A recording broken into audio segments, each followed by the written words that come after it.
One guy's seen it, the other guy hasn't. First guy's gonna tell the second guy all about it while they both get drunk.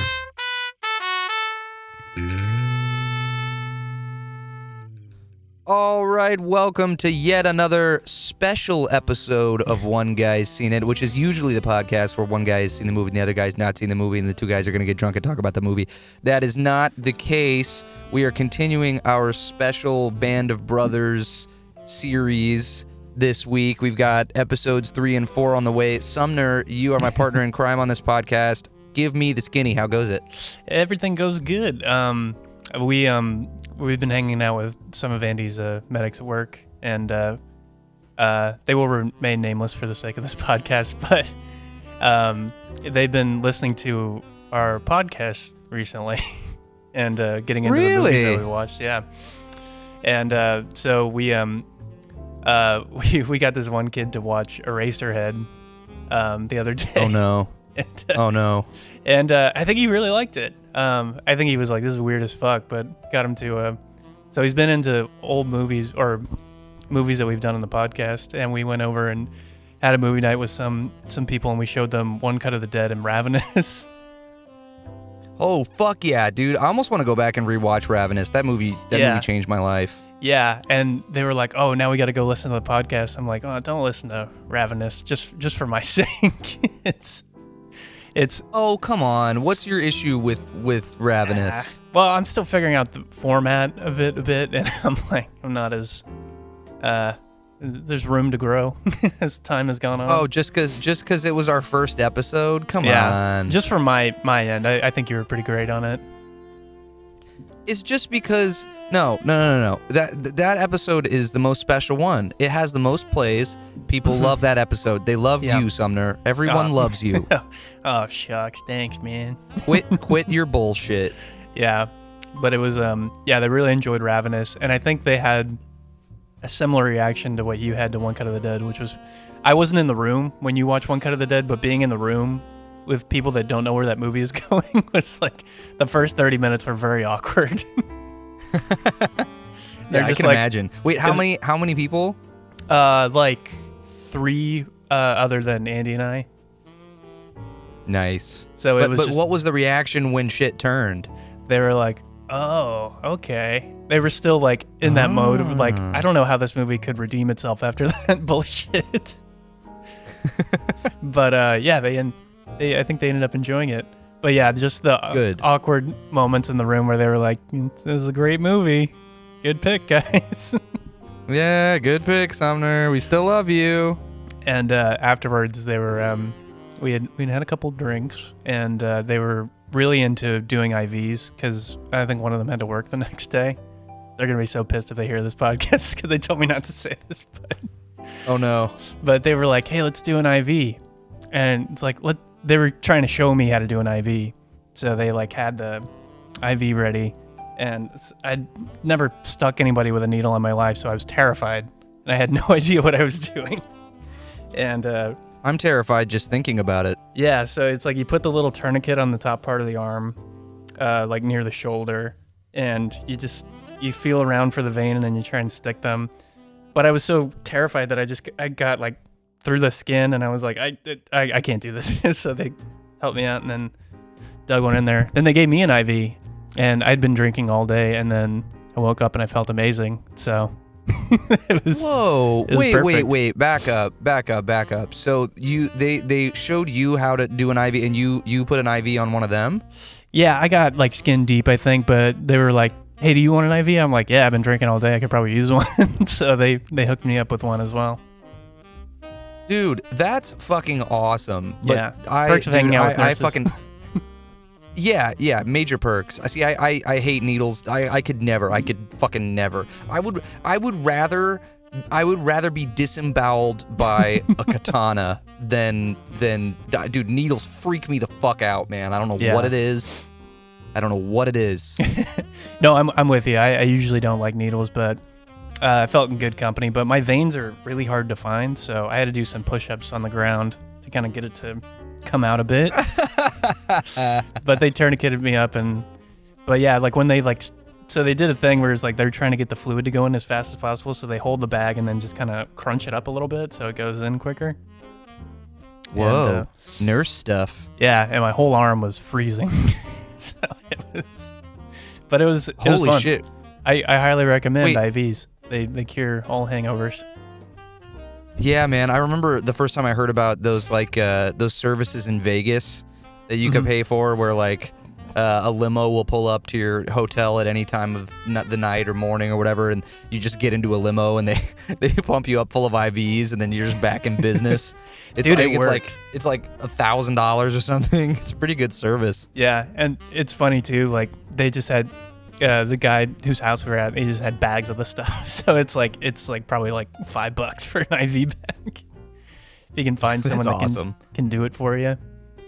But Yeah, see, those are the right friends. Those are the right friends to have, man. yeah, they like to drink and then they like to fix you up afterwards.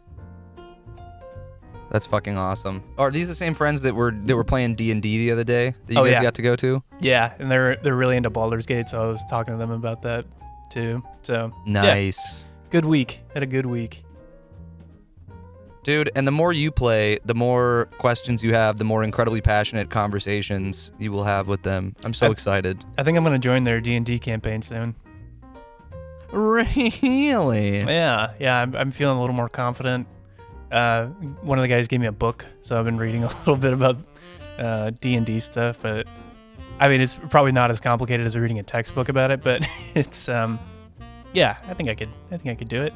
Yeah, see, that's the thing. We've both been playing RPGs our whole lives. This is just a more detailed RPG with dice. Yeah, I think it's And just like keeping track of all the rules. options you do have is important.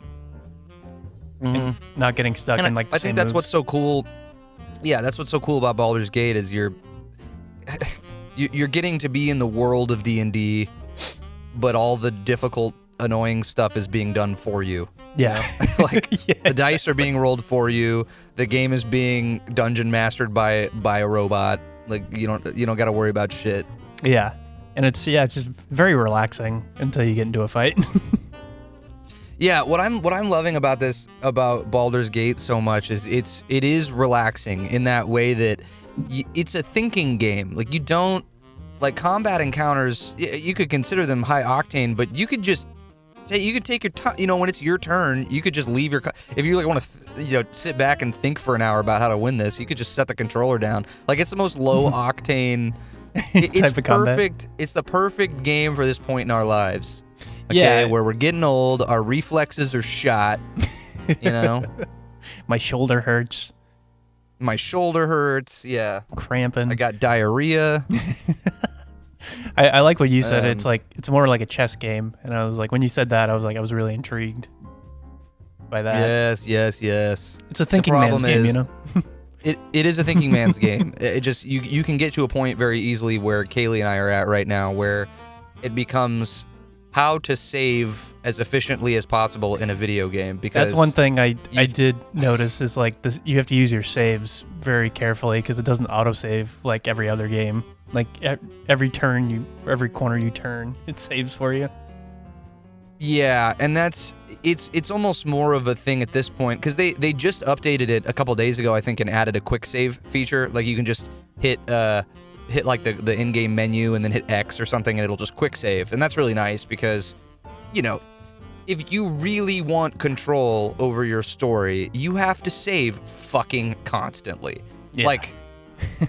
The thing about Baldur's Gate that I think I love so much about it is all the NPCs are so well written and so well voice acted and so detailed. Like even just random NPCs you come across have just as much detail and personality as any of the main characters that you come across. So because it's so immersive, like you don't really know when a conversation or an encounter is critical to the story. So you just want to save constantly, like in every conversation, you're like, oh fuck, I don't want to fuck this up, because what if it becomes super important later? Because sometimes random little things that you say to a random little NPC can drastically affect something that happens in the next act or it's just nuts, man. I love it. The attention to detail, and it's funny too, because when we first started playing it, graphically it sort of reminded me of Hogwarts Legacy, and because Kaylee and I are playing as a sorcerer, with the spells and everything. We were like, oh, graphically this is kind of doing what Hogwarts Legacy. The thing that was so disappointing to me about Hogwarts Legacy, because I had so much hype for so long about it, is they put such little effort into the NPCs. Like, think about how massive Baldur's Gate is, because even though you've been playing a little bit, like, I can't even explain to you the scale of how huge this game is. Like, without spoiling anything, it's unbelievably huge. It's unbelievably huge, and there are NPCs everywhere, and all of them are detailed and have all kinds of dialogue and all kinds of things to say and side quests, and it's like, with Hogwarts Legacy, you're in one fucking school and none of the students can talk to you. Like, you can't just walk up to any student, and I don't know. I'm nitpicking here, but my point is, the level of detail in this shit. Kudos to Larian Games, Game of the Year. It absolutely deserves it. Yeah, very well deserved. Even just from the little bit that I played so far. Yeah, and it's just gonna get fucking nuttier, man. Anyway. We are doing a podcast, so all the Band of Brothers fans just clicked off. They were like, "What the fuck is this shit?" Yeah, man. Hey, we do this podcast for our peoples, for our peeps out there, but really, we're doing it for us. Yeah, Yeah. Sorry, we're gonna talk about Band of Brothers here soon. This is one of our favorite things ever to talk about. We just love World War II and this story so much, so this has been really fun. Even the first 2 episodes we did, it was more fun even just to talk about I think we talked about gun stuff for like 15 minutes or something. Even just I love gun stuff. It's just fun. Yeah, it's really enjoyable, and just awesome topic. But dude, speaking of gun stuff, Christmas is right around the corner. Yes. I bought my dad, who has like a weird, as you know, a very strange obsession with pellet guns and different types of pellet guns. I bought him a replica, like, Colt single action army, like 1885 or some shit like that. It is nice. Like replica to the T of like a Wild West Colt revolver, but it's a pellet gun with like CO2. But like single action? It has like, it's single action, and I think the way that it works is like there are actual fake bullets in each of the chambers of the revolver chamber, right? Mm-hmm. And that's where the pellets go. I think the bullet shells are like CO2 cases, and you put the pellet in, so you actually load it like you would a revolver. I think they've really pulled out all the stops with this fucker. That's I'm so cool. excited to see the look on his face. My friend who I grew up with, we would play airsoft like in our little like neighborhood park or whatever. And, I had like a shitty little pistol that I bought from Academy or something. And he had a sniper rifle, which was like, I don't know, like 500 FPS, which, like, if you don't know about airsoft stuff, that shit really hurts if somebody shoots you with one. 500 FPS will, that's going to leave a bruise. Yeah, and he shot me right in the neck one day. And I think we almost got into a fist fight because I was so mad at him. Yeah, that's not cool. But I mean, like, I was encroaching on his position. I had it coming. But But it had those little like bullet holders. Like, you put the little BB in like the shell casing, like the rubber shell casing thing. Mm-hmm. And I was like, oh, that's like the coolest thing ever.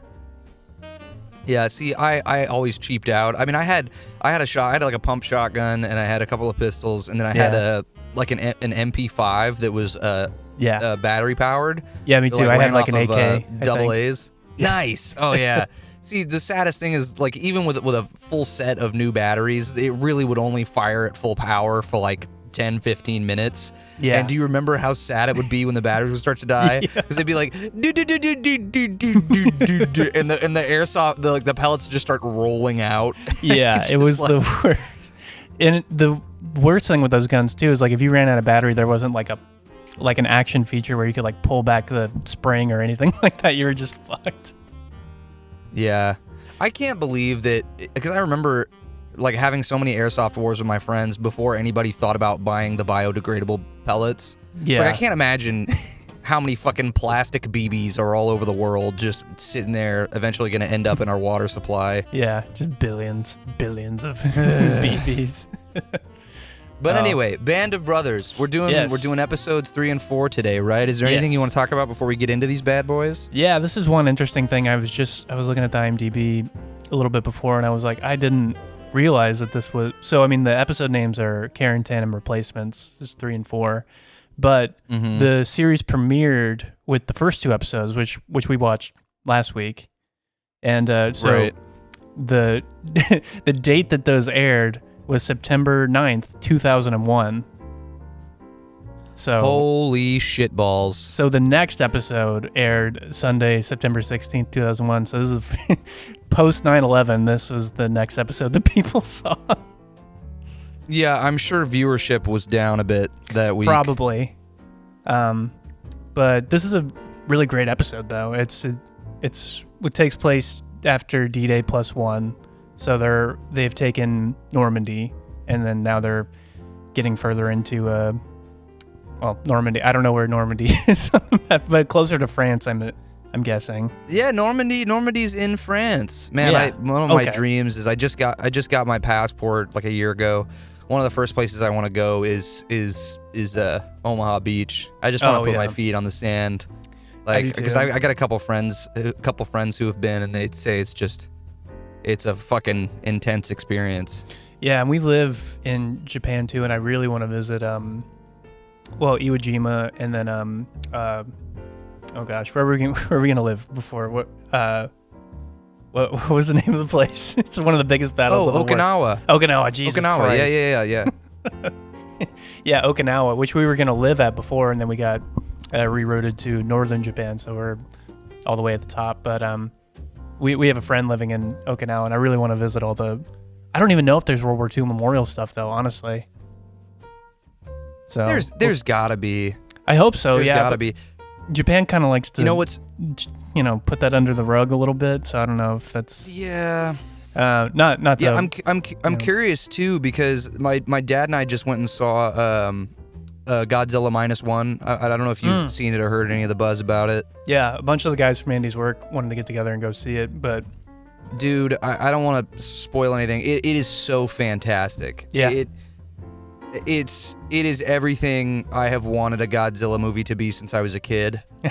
They just went back to the fucking roots, man. Back to basics. Yeah. Back to making Godzilla a terrifying kaiju instead of, some, forgotten animal that you want to root for and secretly kind of making him the good guy, the weird narrative that's kind of been this thing for the IP over the last 20 years. Right. It's just, it is like, it reminded me so much of the original movie, but really well acted, really well shot with a fucking great story. Because the thing that was so good about the original Godzilla movies is, Godzilla was just kind of a background thing, right? It was about the characters, about the story, and that's like what this movie gets right.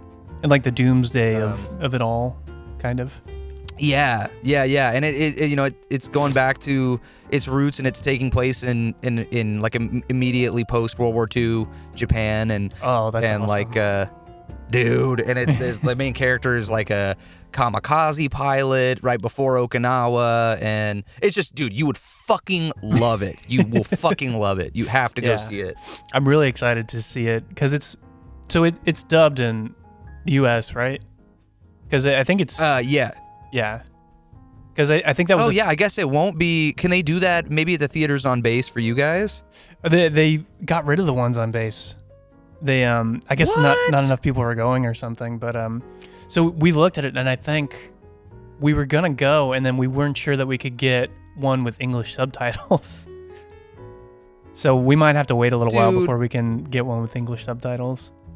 Man, that's such a bummer. Yeah, that was the thing. Oppenheimer, now this. You guys can't catch a break with the Japanese movies. Although I did hear that they're gonna release it later this year. Oppenheimer. Oh, nice. Yeah. Well, yeah, I mean, I don't know why you'd be excited to see it because it's a piece of shit. Shitty piece of shit movie that nobody should ever watch. Yeah, and then, because Godzilla was kind of a metaphor for the atomic bomb originally, right? I don't know about direct, like, kind of a loose metaphor, maybe. Yeah, I believe so. Because my dad, anything I know about Godzilla is just from my dad because he was such a huge fan growing up. But yeah. But yeah, that it was a form of escapism and to sort of talk about the atomic bomb without really talking about it and making, like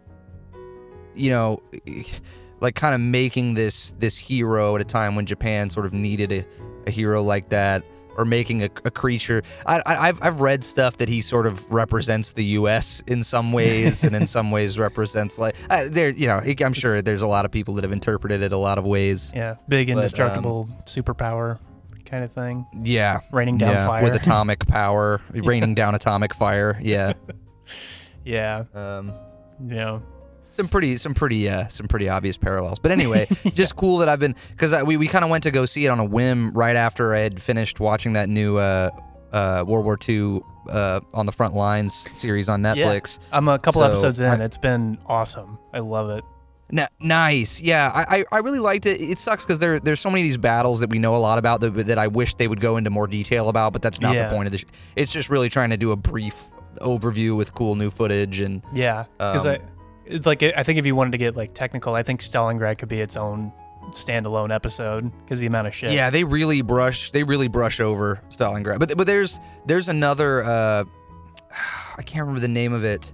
I don't think it's World War II in color. There's like 4 different World War II documentary series on Netflix. But there's another one that it's like major battles of World War II or something that goes really in depth in detail about a lot of the major battles. Like there's like one on Midway and Stalingrad and Iwo Jima, and there's like all these major battles where there are just some really good World War II documentaries on Netflix.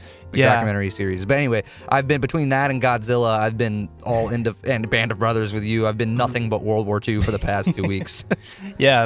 Apparently, this is the trend on TikTok, at least. That's where I got the idea originally. I think I mentioned that in the last episode, but yeah, apparently everybody's doing their rewatch of Band of Brothers right now.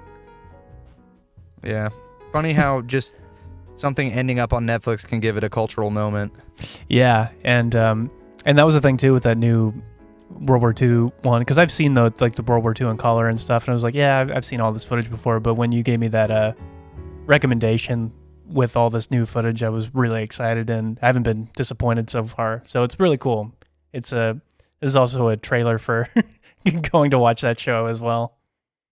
Yes, it is. Oh fuck. Okay, well, so I guess we've probably bullshitted enough. Should we go watch this stuff? I think we've gone over our allotted time. Okay, rock and roll. This is One Guy's Seen It. We'll be back to talk about episodes 3 and 4 of Band of Brothers after you hear this trumpet sound. Spoilers on the way. We'll be back.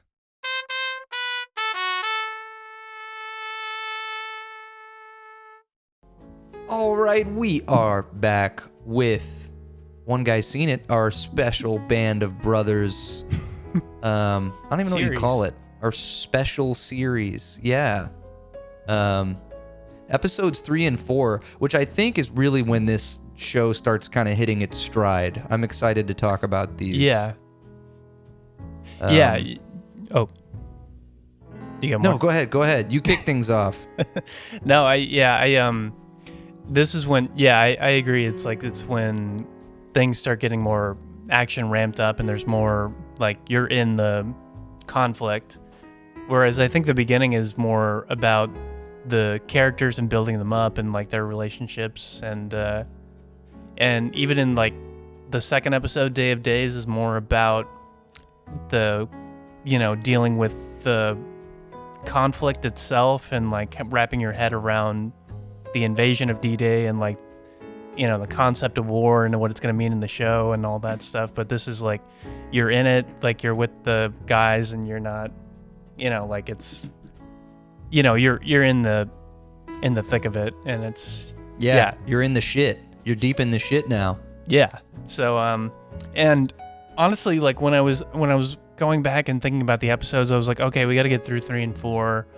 I don't know how good they'll be for podcast material because they're action heavy. Like, I don't know how good it'll be to talk about, but watching them again, I was totally wrong because there's so much to talk about in these episodes. They're so interesting and there's so much going on, and so actually I was curious what you thought about 3, having watched the first 2, like what your first it's funny impressions were. It's funny that you say that that like when you were thinking about doing this series that you sort of initially thought of 3 and 4 as episodes to kind of get through? Because when I saw Blythe's face on the thumbnail for episode 3, I was like, "Ah, fuck, I hate this episode." Like this was an episode that I would always skip over when it was on if I was like browsing through the HBOs. But I was like, okay, well, but like you said, this podcast gives us an excuse to watch stuff with a different mindset instead of just seeking entertainment. We're analyzing and deciding what's cool and what's not, and so I actually enjoyed this episode much more than I have in the past. I think just because I was paying more attention, which is bizarre how, if you actually pay attention to art that you are consuming, you might appreciate it a bit more. Yeah, something to take away for our listeners, a little kernel there. Yeah, I like this episode way more than I remembered liking it, even when I was rewatching it just by myself. And there's great little nuggets. You of get stuff. the first. Yeah, when it kicks off, you get the best line in the whole episode from a dude whose name I can't remember, but he's always saying funny shit when he's Luz? doing his. Is it George Luz? Luz? When at the very beginning? Yeah, then he's doing he's doing the commander voice or whatever. Commander Sink, I think is his name. Yeah, I can't remember who he's emulating, but he's like, "Something to remember, boys. Flies spread disease, so keep yours closed." Yeah, best fucking line in the whole episode. Yeah, he's might great. be a candidate for best line of the series by the end of this. Yeah, I think a lot of Luz's lines can be up there because he's got some of the funniest lines of dialogue. And I get him and the guy who's looking for the Luger confused. They're not the same guy. Yeah, that's Hoobler, that's a thing about rewatches. Like I if you like come back to it every other year and rewatch it, like keeping track of who is really complicated in the first like 3 to 4 episodes. I think by the middle of the show. I feel like you've done more work on that than I have, so I'm gonna need you to be my my soldier tracker throughout this series. And that's Hoobler, which he becomes a pretty big focal point later on in the show. But yeah, keep his Luger search in mind when you think about him. But I mean, like that's a thing too. Is like it's hard to really fault anybody because like there's so many stories to keep track of, and I really got to commend the writers of the show for keeping things as cohesive as they are, even though when you're really paying attention it gets really complicated. But even if you're just casually watching, I think you can pretty much get the gist of what's going on. But if you dig deep and pay attention, you get so much more out of it. And especially if you go into like the history and like if you read the book, which I haven't personally, but I've read up enough to where I understand what the book is talking about and like the history behind certain things. And it's not an in-depth study about every character, which is impossible to do unless you're creating an encyclopedia. But right. I think what the show is trying to do does perfectly, and I don't think the writing gets enough credit when people talk about the show, and I think they capture everything that they want to capture perfectly, especially with I mean, hey, we've simulated enough of these battles across various gaming consoles. We don't need the history. We got all that shit on lock, Yeah, but if you're interested enough, like there are little details that are floating around where it's like, oh, that's a real thing that they're touching on, and that's really cool that they threw that in, even if nobody's going to understand what that means. And to point out one example of that, I didn't want to skip around really, but when they first get into Holland, right, and they've essentially liberated Holland, and the women who've been busted sleeping around with Nazis are getting their hair cut and tattooed on the face or whatever. Mm-hmm. So it's interesting. Well, it's sad as fuck because you feel like most of those girls probably didn't have a whole lot of choice in the matter in the first place. Probably, yeah. That's a good point to make for sure. So it sucks, but after just having watched that documentary series, there's a big section of one of the episodes of that show where they focus a lot on the women that were they show a lot of real footage of that shit happening. I think it was most of the footage they show in that series is in Warsaw in Poland, because really Poland, of all the countries that Germany fucked up, Poland kind of got it the worst because they were the first to be invaded and they were like one of the last to be liberated. Which is ironic.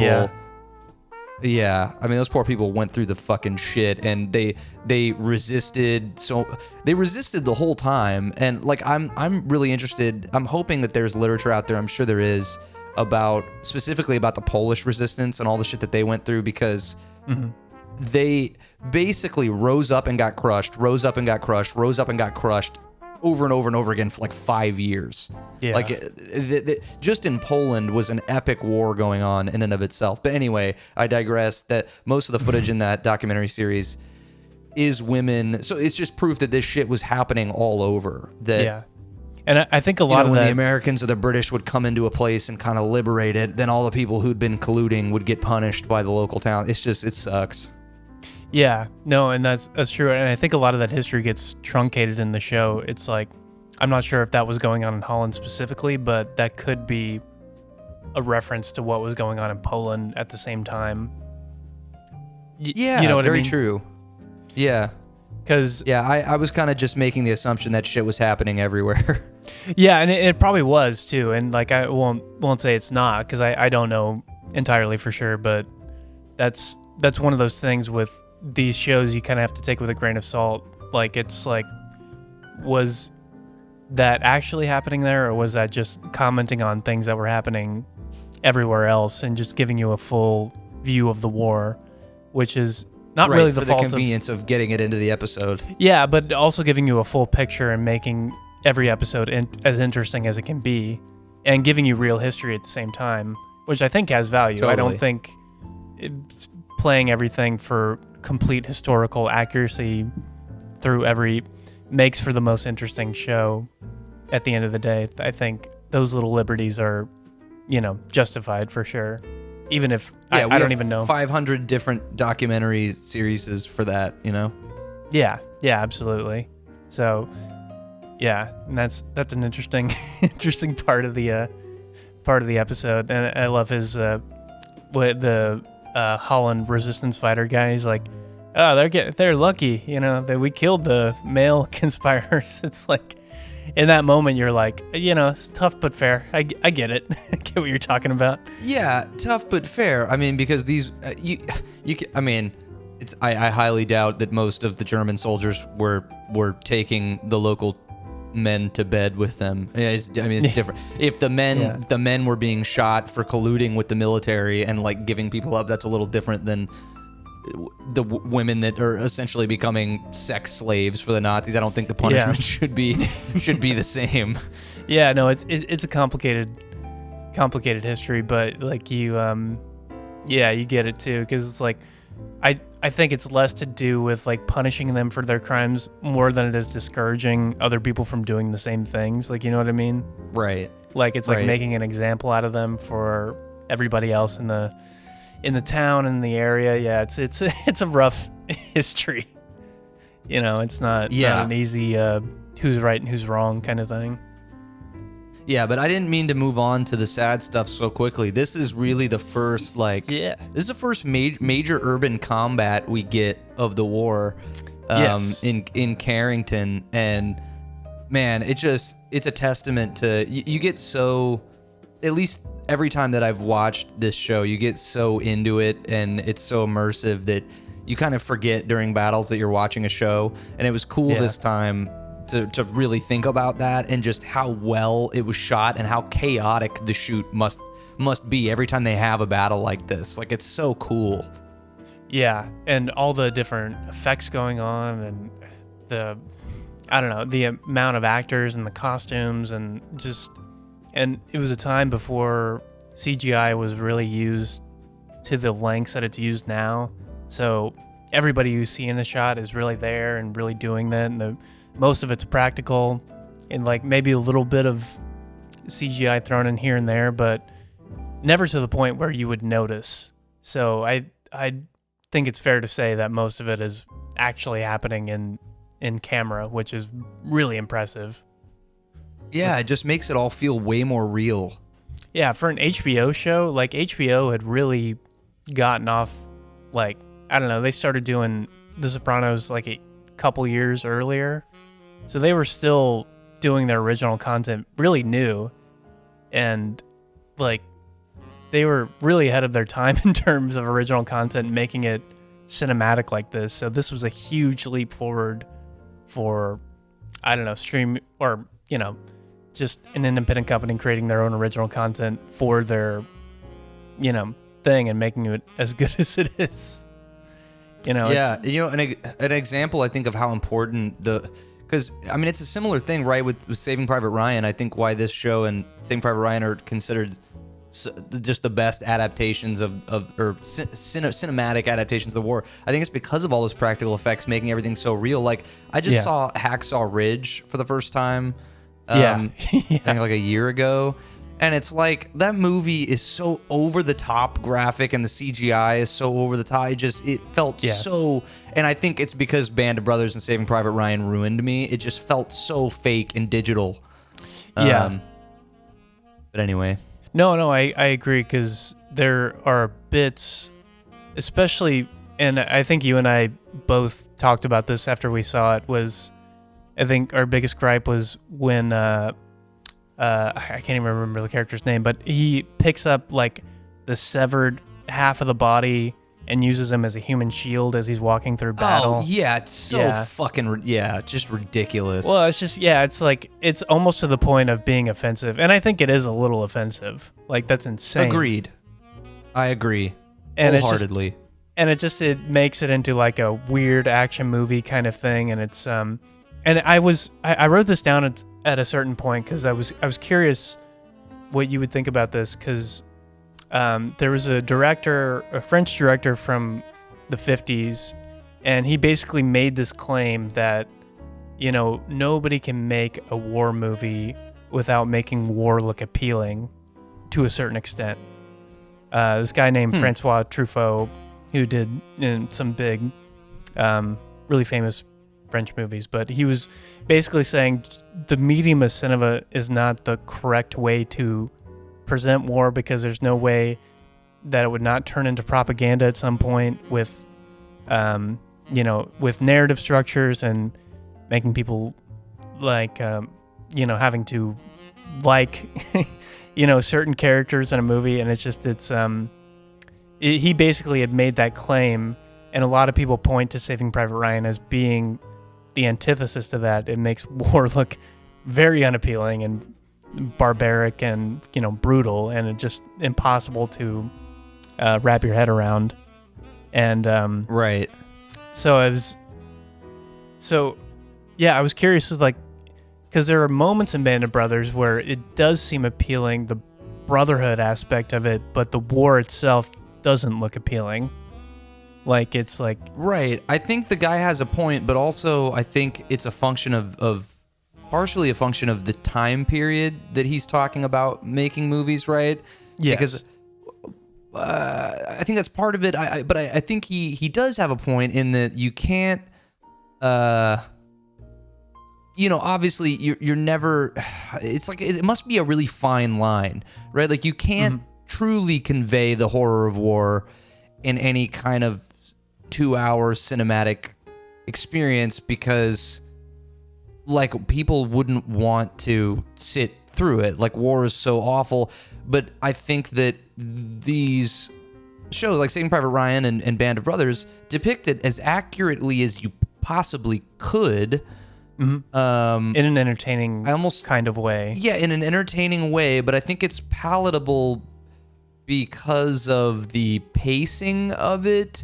In other words, like, you can have it still represent war in an accurate way, but still pace it for the viewer in a way where they're not miserable for 2 hours straight. You know what I mean? Yeah. I don't agree with him that it's impossible to do. I agree too. Yeah, I think I've seen plenty of war movies that are able to depict it in a way that's humanistic, but also totally incomprehensible at the same time. And I feel like Saving Private Ryan does that. And I think Band of Brothers does that.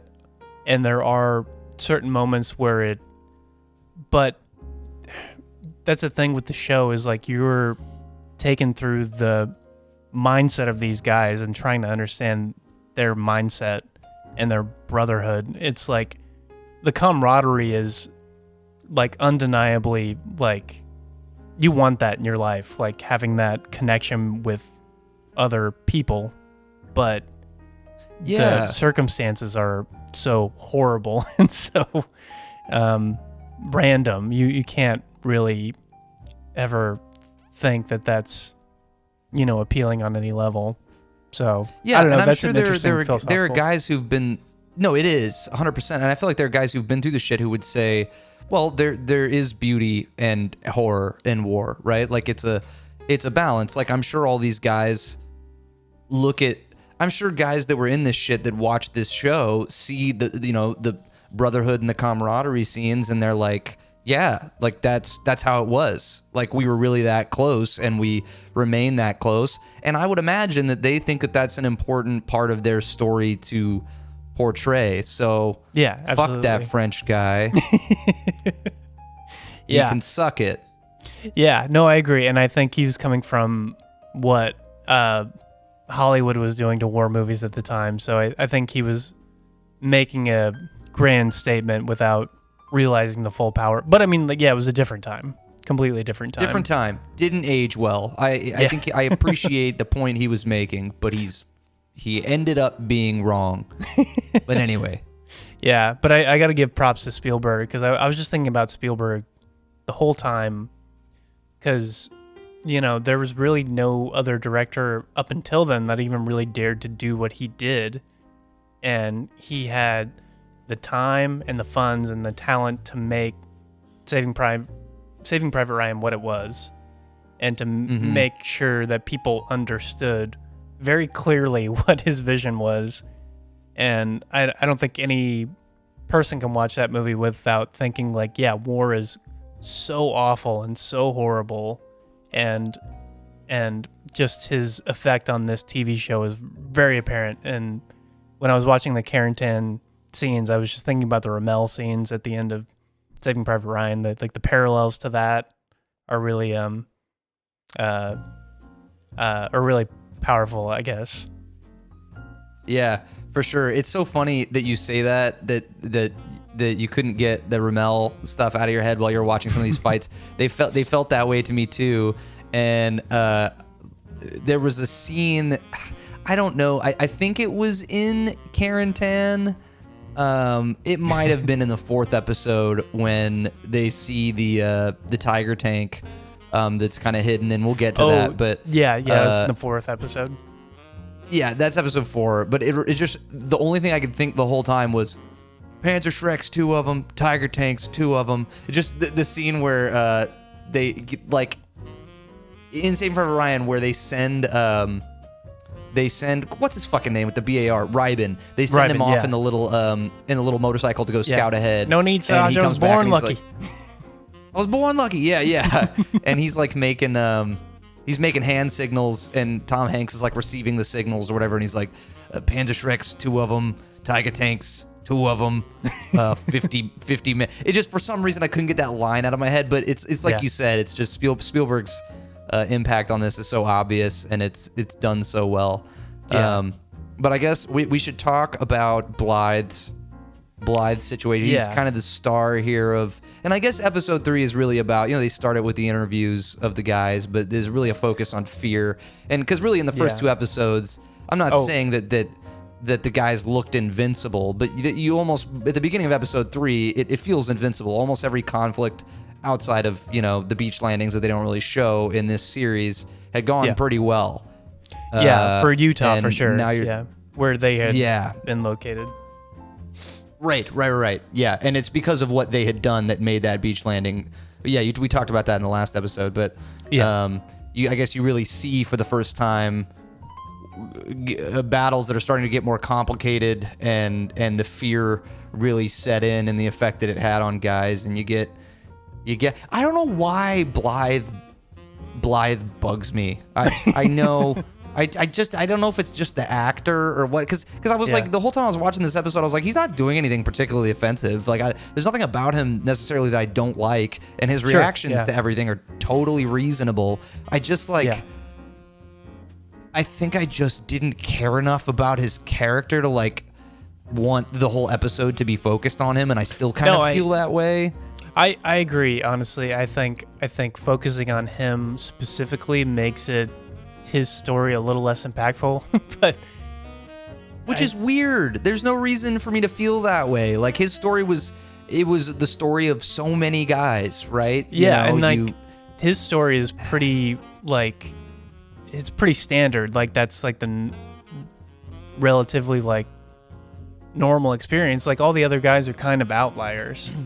Like the ones that they the more heroic, or not even heroic, that's not even the right way to say it. The like guys aloof. That can just the guys that can just like deal with the fear, and like that's like one of those guys at the beginning.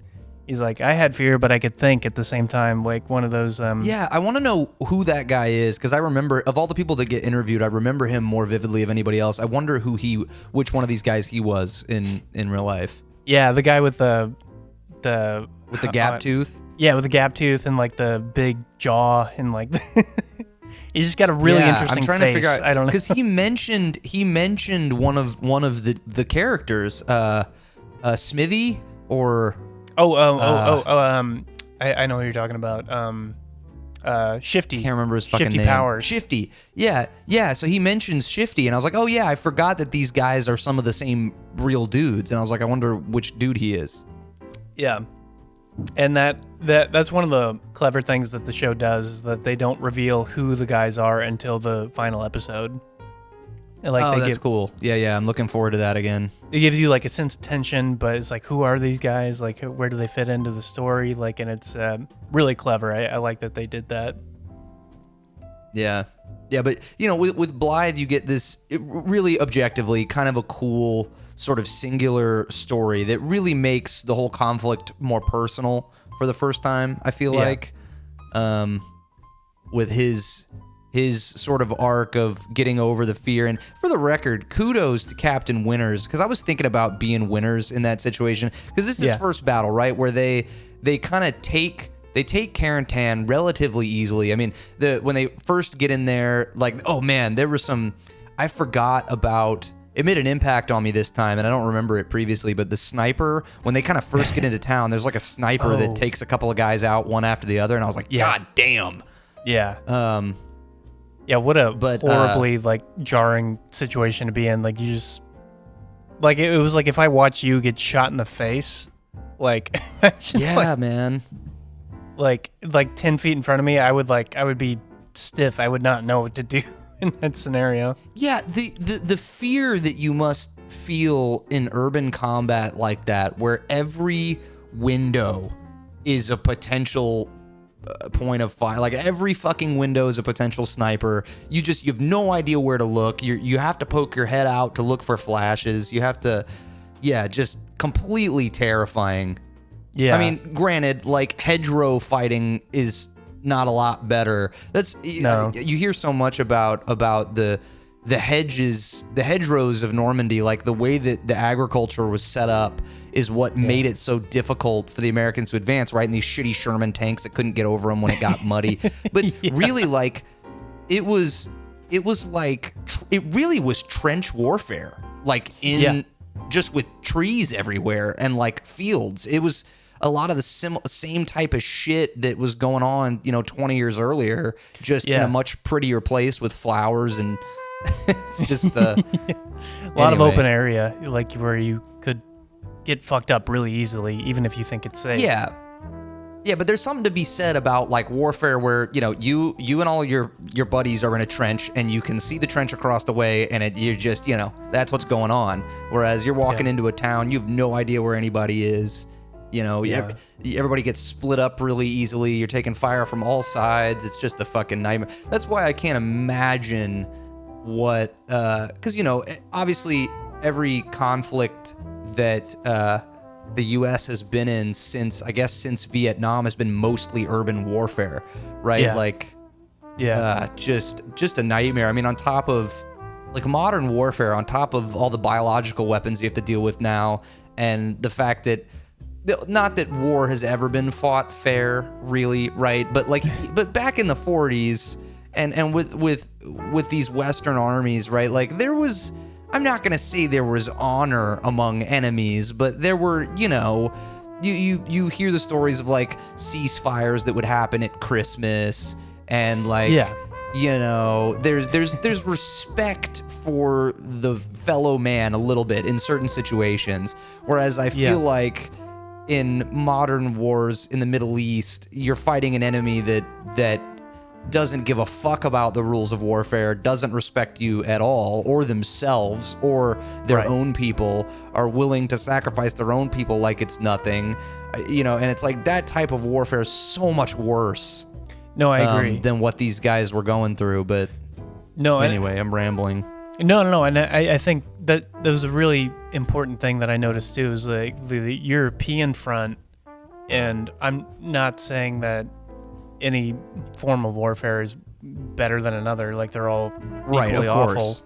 But I think if I had to pick, I would definitely pick the European front over what was going on in Japan. Over the Pacific? Yeah, fuck that shit, just man. Just because, I mean, like that was a prelude to what was going on in Vietnam, and we had talked about that before. But it's so, you just have no idea. You have no sense of place or where you are or what you're doing or who you can trust. And I think the paranoia is equally an amount of the combat as, just combat itself. You can't, and like the psychological aspect of that. And I think what the guys were going through in the European front was so much more organized, I guess. Like you could organize yourself way better, I think, because you had a collective understanding of what the goal was. And like the Nazis, I don't think they were a very some of them were more of a devout group of, they'll fight to the death, and like, there are elements of that, like fanaticism, but I think more often than not they found guys just like themselves that were just in the situation that they didn't want to be in. And I think that's one of the things that gets overlooked about the Wehrmacht, or the infantry Nazi soldiers, is like not all those guys were SS. Like the SS guys were bad dudes, but the normal infantry soldiers were just regular dudes, really much. And like that's just, they were like, just kind of what they got dealt. A lot of them got drafted. Yeah, it was either go fight in the Wehrmacht or be murdered by an SS officer at home for, resisting your duty as a German citizen. So yeah, exactly. And like not everybody was a fanatic, devout person. Like a lot of them were just regular, normal dudes. And I think that's unfortunately one of the things that get overlooked. Is like you get that Nazi, like, they were Nazis, but they weren't all just Nazis. It's more complicated than that. Yeah, and they were also a similar army to us in the way of how well they were equipped. They were actually better equipped than us weaponry-wise in a lot of ways. But they also sort of thought the same way about warfare and military tactics, which made them an enemy that was easier to predict and also easier to understand, whereas the Japanese military just operated on an entirely different set of ideals and were way less predictable. And but going back to your point, I would, like you said, wars, I wouldn't want to be in either one of these places, but I would, if given the choice, I would definitely pick the European front. But all this to say, I got distracted by my own bullshit. The whole reason I was bringing this up is when Winters, when Winters kind of gets Blythe to start shooting for the first time, it's, they've taken Carentan and they were moving forward. They were basically like trying to chase the Germans that had escaped out, and they find out that the Germans had just left that one regiment there, and that they'd actually pulled the rest of their regiment back and were planning a counterattack and whatever. So they run into them, in this field, and this huge battle happens where the Sherman tanks roll up. But anyway, the whole reason I bring this up is this is the point where Winters had already seen Blythe with his sort of hysterical blindness situation going on. Yeah, which is a great term. I liked that Doc Rowe coined that term, hysterical blindness. Yeah, hysterical blindness, which is a shot too, because I'm pretty sure hysterics, like being hysterical, like we've learned from Andy, was a term that was mostly used for women at the time. Yeah. So I'm sure it was a bit of a negative connotation, a little bit of a to disdainful, negative connotation to that. Let's call it a diagnosis. Yeah. Yeah. But the fact that Winters, like, I don't know, if the thought that I had was like, if I was Sergeant or Lieutenant Winters in this situation, right, and I'm running up and down the line and I'm trying to like galvanize my troops to just keep firing, keep things going, and I see a guy like Blythe lying there just freaking the fuck out, I'm probably just going to move on.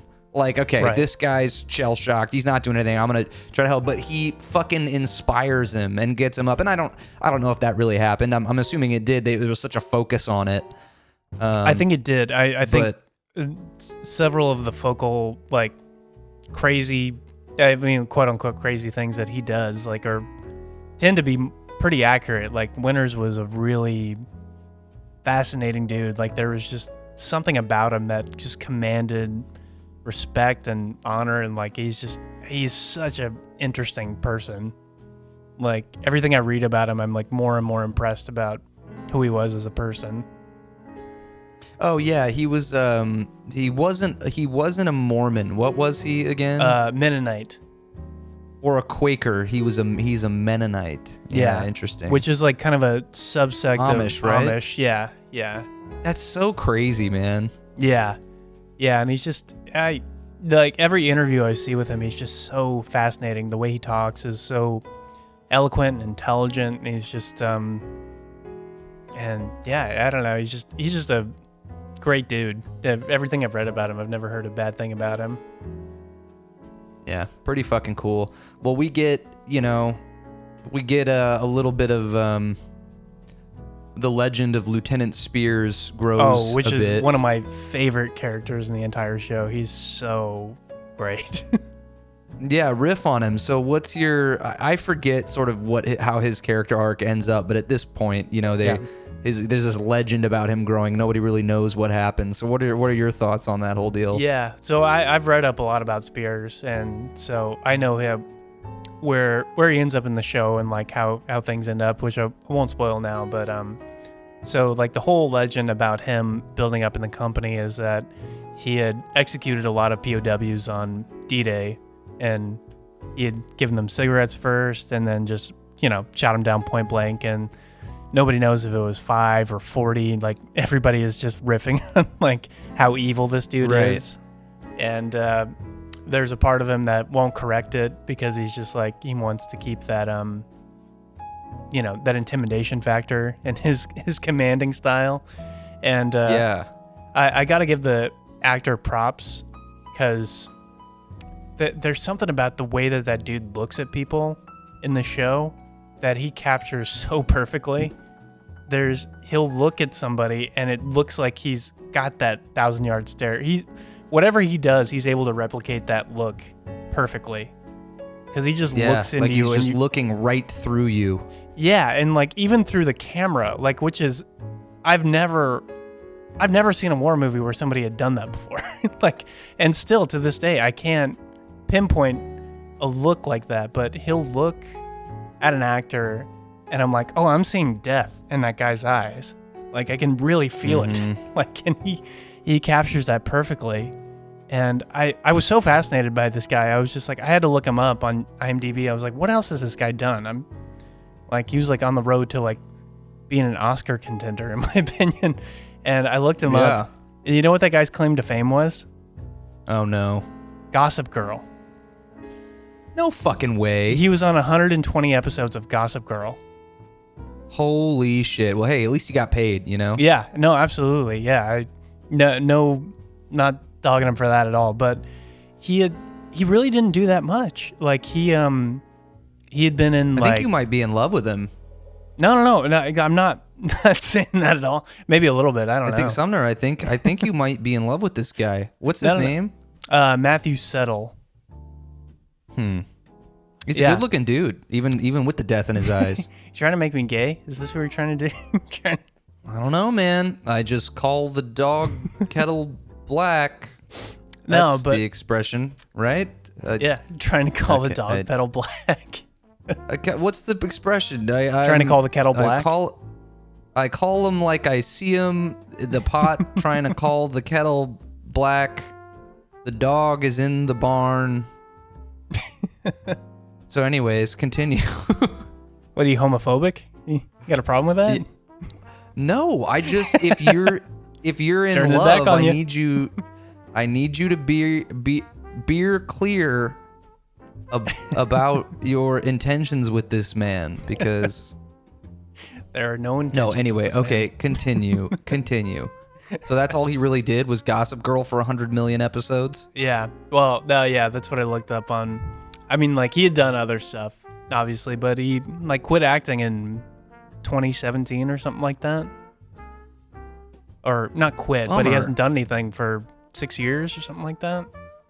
But there's that scene he gives with Blythe, which I think I talked about in the last episode, where he gives this great monologue where he's talking to him, and Blythe is like, I was scared, I didn't want to get out of my hole, didn't really try to look for my company, and he just looks at him and he's like, you know why you didn't get out of your hole, Blythe? And he's like, because I was scared. He's like, we're all scared, but you think you're still gonna live, you think you're still gonna make it. And he gives him this, like, it's like the whole idea of war is based off the fact that you think that you're already dead. That's the only way that this works. It was like this really great. The only way to be an effective soldier. Yeah. So, yeah. Well, you ruined it now. Wait, how did I ruin it? Calling me gay? Because Get the fuck out of here. Because I revealed your obvious love for Lieutenant Spears. I do love him. He's one of the best characters in the show. Yeah, he's but awesome. But you haven't even seen the good stuff yet. You don't even know what I'm talking about. No, I know. I remember his story being super fucking interesting. I just can't remember what happens to him. Yeah. But yeah, I mean, that speech is the shit. And it you know what I was wondering too, because I remember you mentioning it when we were doing the last episode, so I was ready for it. Yeah. But sorry. Oh, what's up? Oh, no. I just remembered something else about his character too, about him shooting the POWs and stuff. Oh, what's up? So there's an interesting thing about him, which I learned through some mild research, not very in depth, but so on D-Day, the thing with the POWs is like there was a mandate with guys that parachuted in and they caught POWs. With the state of the war and like the things that were happening, they couldn't really take POWs with them, and they couldn't really do anything with them. So, and they couldn't let them fall back in their units. So a lot of times, and this was pretty like standard, they had to kill them. Like that was like their orders. So they had to get rid of them. So I think there is some truth to what happened. Like he probably did end up killing POWs, but there is an interesting thing about his character too. The real life Spears didn't smoke. He was not a smoker. So what? So and that's a big thing about his character too, is that he would offer them cigarettes and then, take a cigarette himself, but he didn't smoke. So I don't know. There's definitely some myth going on. That could play into the legend, because if he didn't smoke, but all the GIs were like, given packs of cigarettes with their rations, it still could have totally been his thing, just to give everybody one, because he's not going to smoke them anyway. You know what I mean? Maybe that adds to the legend. Maybe, yeah. Yeah, I don't know. Yeah, that's crazy. But yeah, going back to his little monologue, which was so great, I had the thought that, the stuff he's saying, you would imagine would be stuff that all the guys would hear over and over again in boot camp, right? Like, because it's like you said, what he's talking about is like a fundamental principle of being a soldier, is that if you go into a conflict or a battle like expecting to survive or hoping to survive, you're not gonna be as effective. You have to operate as though you are not a person. You are a weapon. You're are a cog just in a the machine. vehicle of war. Yeah, because if you don't, you're gonna make mistakes. You're gonna hesitate. So it's just interesting that it felt like such a revelation to Blythe. I just feel like everybody would have been hearing that over and over again. You know? For sure. And like that's like the dehumanization part of like boot camp, like that we don't really get a sense. Well, I mean, we do, but I mean, like Sobel is seen as such an evil villain. Like we don't really get the dehumanization part. We get the brotherhood. No, and like we get all the positive feelings. almost like all the positive. We get like an over humanization of boot camp. Like that's not how boot camp was for most people. Like that they, did a very human thing and got him voted out. So anyway, that's an interesting point that you make. Yeah, definitely. And Spears gets way more in depth, I guess, as the series goes on. So I think I'm writing off of that as well. So we'll see how it goes. But anyway, sorry, we'll move on. No, it's okay. Episode 3 was great. You get the little Blythe scene with Blythe finally growing the balls to shoot, and he takes out a soldier with the cool little Edelweiss flower or whatever.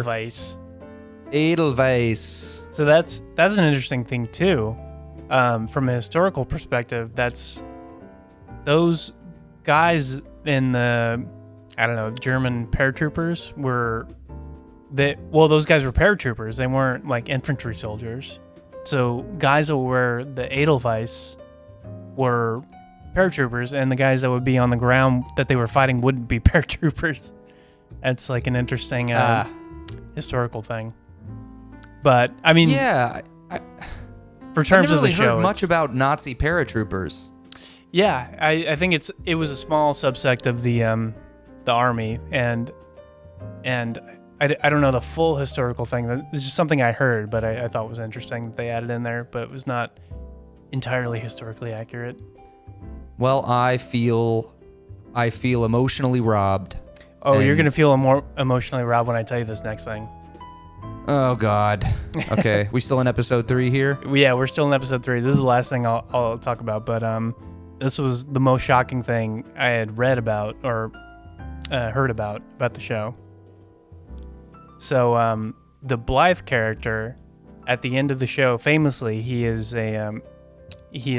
shot at the end and put in, intensive care afterwards, and is proclaimed to be dead in 1948, when in actuality he didn't die until 1967. I don't think. What the fuck? He lived for How did another they get that wrong? I don't know. And to I think into Stephen Ambrose's defense, the guy that wrote Band of Brothers, nobody knew what happened to Blythe. So he just asked around Easy Company. It was like, hey, what happened to Blythe? Do you know what happened to Blythe? He's like, not really. And then one guy had told him, he's like, yeah, I think he had died in 48. He never recovered from his wounds. But the guy ended up living and serving in the Korean War and had just died in 67 through, I don't even know what, I don't know what happened to him, but he ended up dying like 30 years after the war had happened. Holy shit. Okay, well that makes the ending a little bit more peaceful. Yeah, so he didn't die in the war, but I think the most dishonest thing they do is that the fact that Winters and Nix and a couple of key people are there to witness it, but didn't actually go down that way. Man, yeah, I don't know how to feel about it, because it's like, if they didn't know, they didn't know, but you can't just like... It's kind of... I mean, he might have been wounded, and maybe there was some evidence to that, but yeah, it didn't... Yeah, I don't think it went down that way. That's weird. That's fucking weird. Yeah, weird thing, but yeah, I think it's just... Well, and I can't really blame the screenwriters of the show. I think they were going based off of Ambrose's book. And Got it. Yeah. So it's not really their fault. I think they kind of filled in the gaps a bit and made it, in like a way that would be entertaining for the show. It's like thematically, all that stuff. So I don't really give them much. Yeah. But I do say that Ambrose should have gotten that right, but he didn't. But I mean, this is a long time ago, before the internet and you kind of had to go word of mouth, like who heard what kind of thing. Yeah, we got to give him a break on that one. Yeah, so it was a different time. What is the name of the first lieutenant the guy who's like, it's all a game, Blythe, and we're just moving the ball forward one step at a time. I remember he's named Harry. I don't remember his last name, but yeah, he's the one that's saving his jump chute for his wife or his fiance. Yeah, back in the States. Yeah, so he's the guy who I feel like I would be in that situation. Yeah. Just drunk the whole time.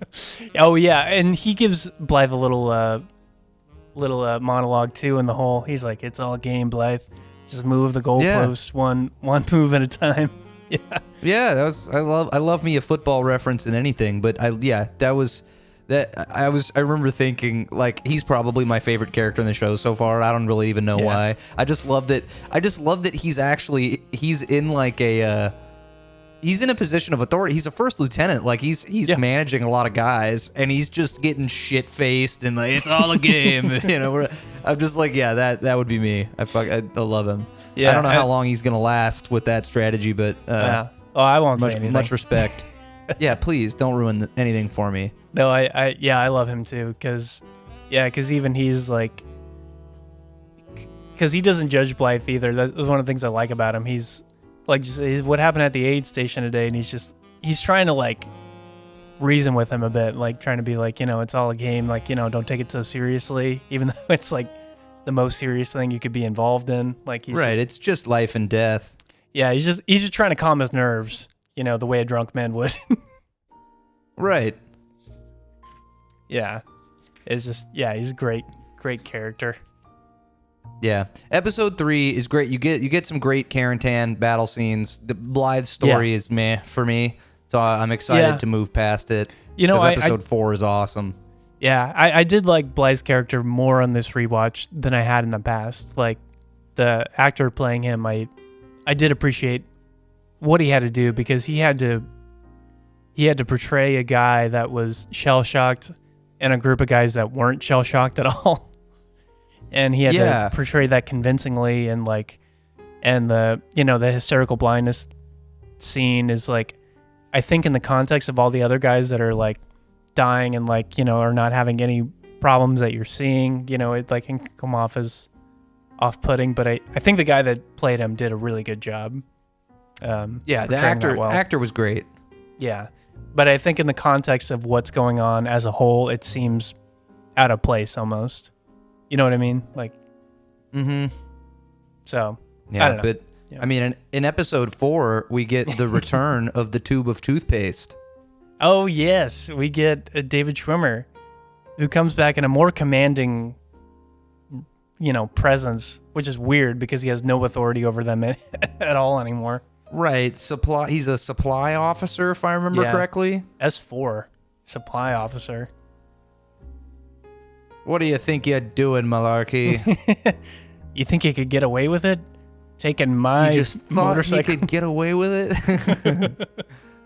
Yeah, he's good. I actually like him. I'm more scared of him in that scene than I am in any scene from the first episode. Yeah, fair enough. I'm excited to see more of him. I can't remember if that's like... I doubt that's his last scene. No, he's got a couple others, which are good. And, I know I said this in the past, but I'll stick by David Schwimmer. I think he does a really good job in this show. Oh, fuck yeah. He's awesome. Yeah. He's an awesome tube of toothpaste. I feel bad for him that he had Ross to deal with in the show. Like, he is like, oh, I'm Ross, but I gotta, somehow command root. And I think the thing about him too is like, and I might have mentioned this in last, I can't remember, but there's a way that he plays like a sniveling, like little shit that I think gets under people's nerves and gets on my nerves too. But he plays it so good when he's like, being like a sniveling little shit about something. Like, you know what I'm talking about? Where he's just like, oh yeah, he's awesome. He's a fucking great actor. Yeah, when his goose is cooked, he portrays it as like such a weak and like, I don't know. I don't know how to describe what he does. He's like, he's one of those guys that's like, like actors when they there's a thing called telegraphing. Like you can telegraph your emotions on your face a bit. Like you can let people know around you what you're feeling very clearly. And Sure. He's expert at doing that. Like you can look at his face for half a second, you know exactly what his character's thinking. And there's almost a point where he does that too well. And there's a point where he plays things so on the nose where you're just like, he's almost not a person a little bit, but in terms Like of a cartoon, yeah, in terms of like an angry. yeah, in terms of what he's trying to portray, he does it perfectly. What's written on the page is exactly what he does, but it's almost like too much. Like there's no room for interpretation about his actions. So I don't know. That's a weird little actor note. I'm not trying to get too deep into that, but Hey, that's what we're doing here, buddy. yeah, We're getting in deep. but I give him all the props in the world. And I think he did a great job. Agreed. So 4. So we're here in episode 4. You know, they get into Holland thinking they're gonna have to fight, and then everybody's welcoming them as liberators, and Picante or whatever. What's his name? Picante? Percante, yeah. The little Percante gets a face full of bosom. Everybody's By the old grandma lady. yeah, the Hollander broad. Yeah. And well, this episode's called Replacements, so this is the first time that you get the guys that come in afterwards, the guys that weren't with them in boot camp and weren't with them the whole time, and right. You know, Please tell me the guy who ends up getting killed, is that James McAvoy? that is James McAvoy, 100%. No fucking way. Yeah. I didn't even look it great up. I early was like, role. that has to be him. Yeah. Yeah, and he's got such a distinctive face. As soon as you see him, it's like, oh shit, I know that guy from somewhere. Yeah, that's fucking nuts, man. How many people got their start in this show? It's nuts. Well, you have Michael Fassbender. You have, James McAvoy. As and then you have, which we haven't seen yet, but I'll spoil it, is Tom Hardy. Tom Hardy's in the show at some point. Fuck yeah. That's every great American GI we could ever possibly want. Yeah, and this is a funny thing about Band of Brothers is almost all these guys are English, the actors. Damian Lewis is an English guy. Michael Fassbender is Scottish. I don't know. Tom Hardy, I think, is Welsh, maybe, or British. I don't know for sure. And then you have James McAvoy, which is, British as well. And then crazy. Even the guy Lieb got, the guy that plays I don't know if he's had like a scene that you would recognize him from yet, but he's the Jewish guy that gets into a fight with what's his face on the boat in the first episode. Yeah, I remember him. Yeah, he's an English guy too. Crazy. Yeah. Yeah, Ross man, McCall. I feel kind of bad for the way that the Brits get portrayed, at least the way that they have been portrayed so far.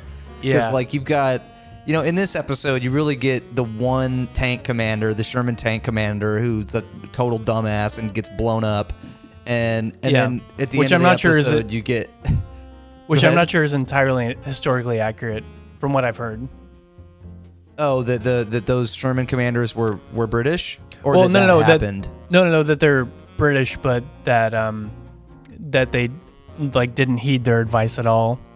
Like, I'm not sure if that exchange ever took place. Like, they just rolled in. Okay, and so know. that further emphasizes how the British are being portrayed in this show. And then, like at the end of the episode, I don't want to jump to the end of the episode, but there, we'll talk a lot about Operation Market Garden here. But at the end, they're like, talk about Market Garden. Yeah, they're like, it's not funny at all, but it's funny how they portray it. That like, the 502nd or whatever. What was it? It was Easy Company's regiment, the 506, lost 150 men and 560 were wounded. Yes. And then they get like to the end and it's like, and the British lost 8,000 men. Yeah. Holy shit. That's like, what's that like?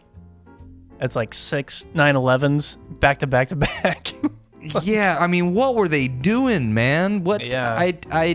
I need a British band, a band of brethren. We need a British version of this show so we can see what the fuck was going on. You know, I follow the Band of Brothers Reddit, the subreddit, and there are British guys on there all the time that are like, we need the British Band of Brothers, but we don't have the funds or the the talent to pull it off. Well, it's probably also not very British to discuss the atrocities of war back home. Yeah, but I mean, the British did some insane shit that never gets talked about. Like, Montgomery was a savage. He was the only guy to, like, outmaneuver Patton, even though Patton was insane. Like, what he did in Africa was, you know, he did a great job with unexperienced, you know, U.S. Marines, but Montgomery was just a great general. Like, yeah, you know, so that's an area of the war that I don't know a whole lot about is the whole campaign in North Africa. And one thing about this documentary series is it goes over it, and it gave me a better picture of kind of the order of events that occurred over there and what ended up happening. But they don't really, you know, it's funny, like the way that this document, not Band of Brothers, but this World War II from the front lines or whatever, the way that they portray the war in North Africa is, you know, a lot of the focus is, you know, Rommel's just fucking driving his tanks through North Africa and just beating back the British troops, and they're getting dominated. And then suddenly, what did you say the guy's name was? The British commander? Montgomery. Montgomery. I can't remember if it was Montgomery or somebody else, but I think it's Montgomery. I think so. He was the head of... he was like their 3-star general. Okay, so he shows up and starts beating Rommel back, and you know, they totally dominate, and the British take North Africa. But they really glossed over it in the documentary, like what Montgomery did to be effective and to defeat Rommel. They really just gloss over it in like a couple of sentences and don't show any of it. So I really want to learn more about the war over there and kind of what went down. Yeah, Africa is one of the most interesting parts of the war to me because it was early on. And from the U.S. perspective, they were really green and they had no idea what they were doing. They were really poor soldiers in terms of like, well, they had never seen combat, so they didn't know what they were doing. Like, they were the earliest guys, I mean, as opposed to, you know, the guys in the Pacific, in Guadalcanal and what they were doing. But, you know, I mean, like, that was such foreign warfare to them. They had no idea. And the generals were figuring it out too, because it was similar to World War I, but not really. Like, they didn't have tanks or planes or anything like that, so they were figuring it out as they went, kind of. So everything that the guys in D-Day had going in was based off of what those guys did up until, you know, Italy, I guess. And they had all that intel to go on, like how they should fight the war and what they should do, and like all their basic training was informed by what those guys did, and like all the growing pains that we had as an army. And probably why Easy and all those other regiments were so effective, because they had all that intel about how the Germans fought and what they did and their maneuvers and all that stuff. So, yeah, Africa is really a fascinating part of the war that gets glossed over because we weren't, you know, quote unquote, victorious all the time. Yeah, and I guess we weren't as heavily involved over there with American troops, maybe, I guess. Well, we came in late because the British had been there way longer, and they knew the score, and then we came in like, oh, we're going to be the saviors, and then just got our asses kicked. Well, because it was their empirical territory, right? I mean, North Africa is British territory. It's, you know. Yeah. I feel really bad. One thing that the documentary series focuses on are the local people, and like, you know, they were in a tough situation because they've never really liked Britain as a what would you even call them? As a colonist ruler. Yeah.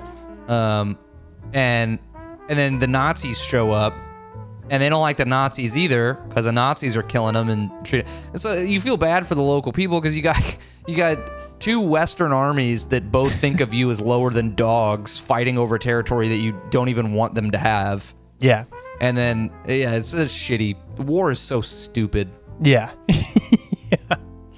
Yeah, but I think when people talk about the war, I'm always shocked that they think of Britain and France as like lesser, I don't know, armies in terms of the war, because they were involved in the war way longer than we were. you know? Yeah. And They people are had like, some "Oh, crazy. They had some crazy shit going on. Yeah, and then people were like, people were talking about Britain, that they were like, oh, we saved your ass from World War II. I was like, shut the fuck up, dude. Like, you have no idea what they were going through. Like, it's like it's a very ignorant statement to make, but I mean, people do make it still. I mean, like, it's still a common thing that people think, and I'm just assuming they don't know enough about history to make that statement. But I mean, like, yeah, they were going through some shit. Like, and Britain's not a very big country either. You know, they had to figure something out, and the fact that they didn't get, like, London didn't get bombed is amazing. I don't know how that didn't happen. Wait, it did. London got the shit bombed out of it. It did, but I mean, like, not to the point of like the RAF kept them off enough to where, like, everything wasn't completely destroyed, like, Right. Some other places. Yeah, and when I say destroyed, I mean like annihilated. I mean, that's what I mean. Right. Like Japan levels of destruction. Okay, we're gonna cut that out. I'm just kidding. Wait, what do you mean? No, I mean, it's a historically like when accurate statement. Well, I'm not even talking about the nukes either. I'm talking about like even just actually, I take it back. You think about like the firebombing of Berlin. I mean, that shit was fucking nuts. Yeah. And Dresden too, which is... Dresden. Actually, Dresden's what I was thinking of when I said Berlin. Yeah, that shit. That's fucking bananas. Yeah, and if you never read Slaughterhouse-5, I highly encourage you and everybody listening to read it, because it's a great book. And the guy that wrote it, Kurt Vonnegut, was in the Dresden bombings. And holy shit, I didn't know that. Yeah, he was a... I don't know anything about Vonnegut. Yeah, he was a POW. He was in the war, and he writes about the experience in his own way. Like, the book is almost a way of dealing with his, like, state of mind and the conflict and the way that it's affected his brain. It's just, it's fascinating. It's an awesome book. You should definitely read it. Hell yeah. Hell to the fuck yeah. But okay, we got to get back to this episode. Yeah, we do. So I took very light notes, so I'm just going to, of course, do mine. You obviously get the heartwarming scene, right, with the boy who's never tasted chocolate before. Always gets me. Gets me every time. Yeah. And I got to say, that boy's face creeps me out, and I don't know why. Oh, come on. He's just really excited to have chocolate. I don't know what it is about that boy's face, but it's like, ew, gross. I don't know what it is. What do you have against Holland? Is it Hollander? Hollandians? Hollandaise. Hollandaise. That's no, I'm just kidding. Gotta be it.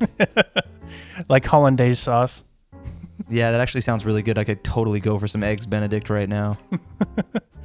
Yeah. No, I mean, that scene is really sweet. And you get, I think Webster gets the most screen time, the guy that gives the kid the chocolate. He does. Yeah, he gets a lot in this episode.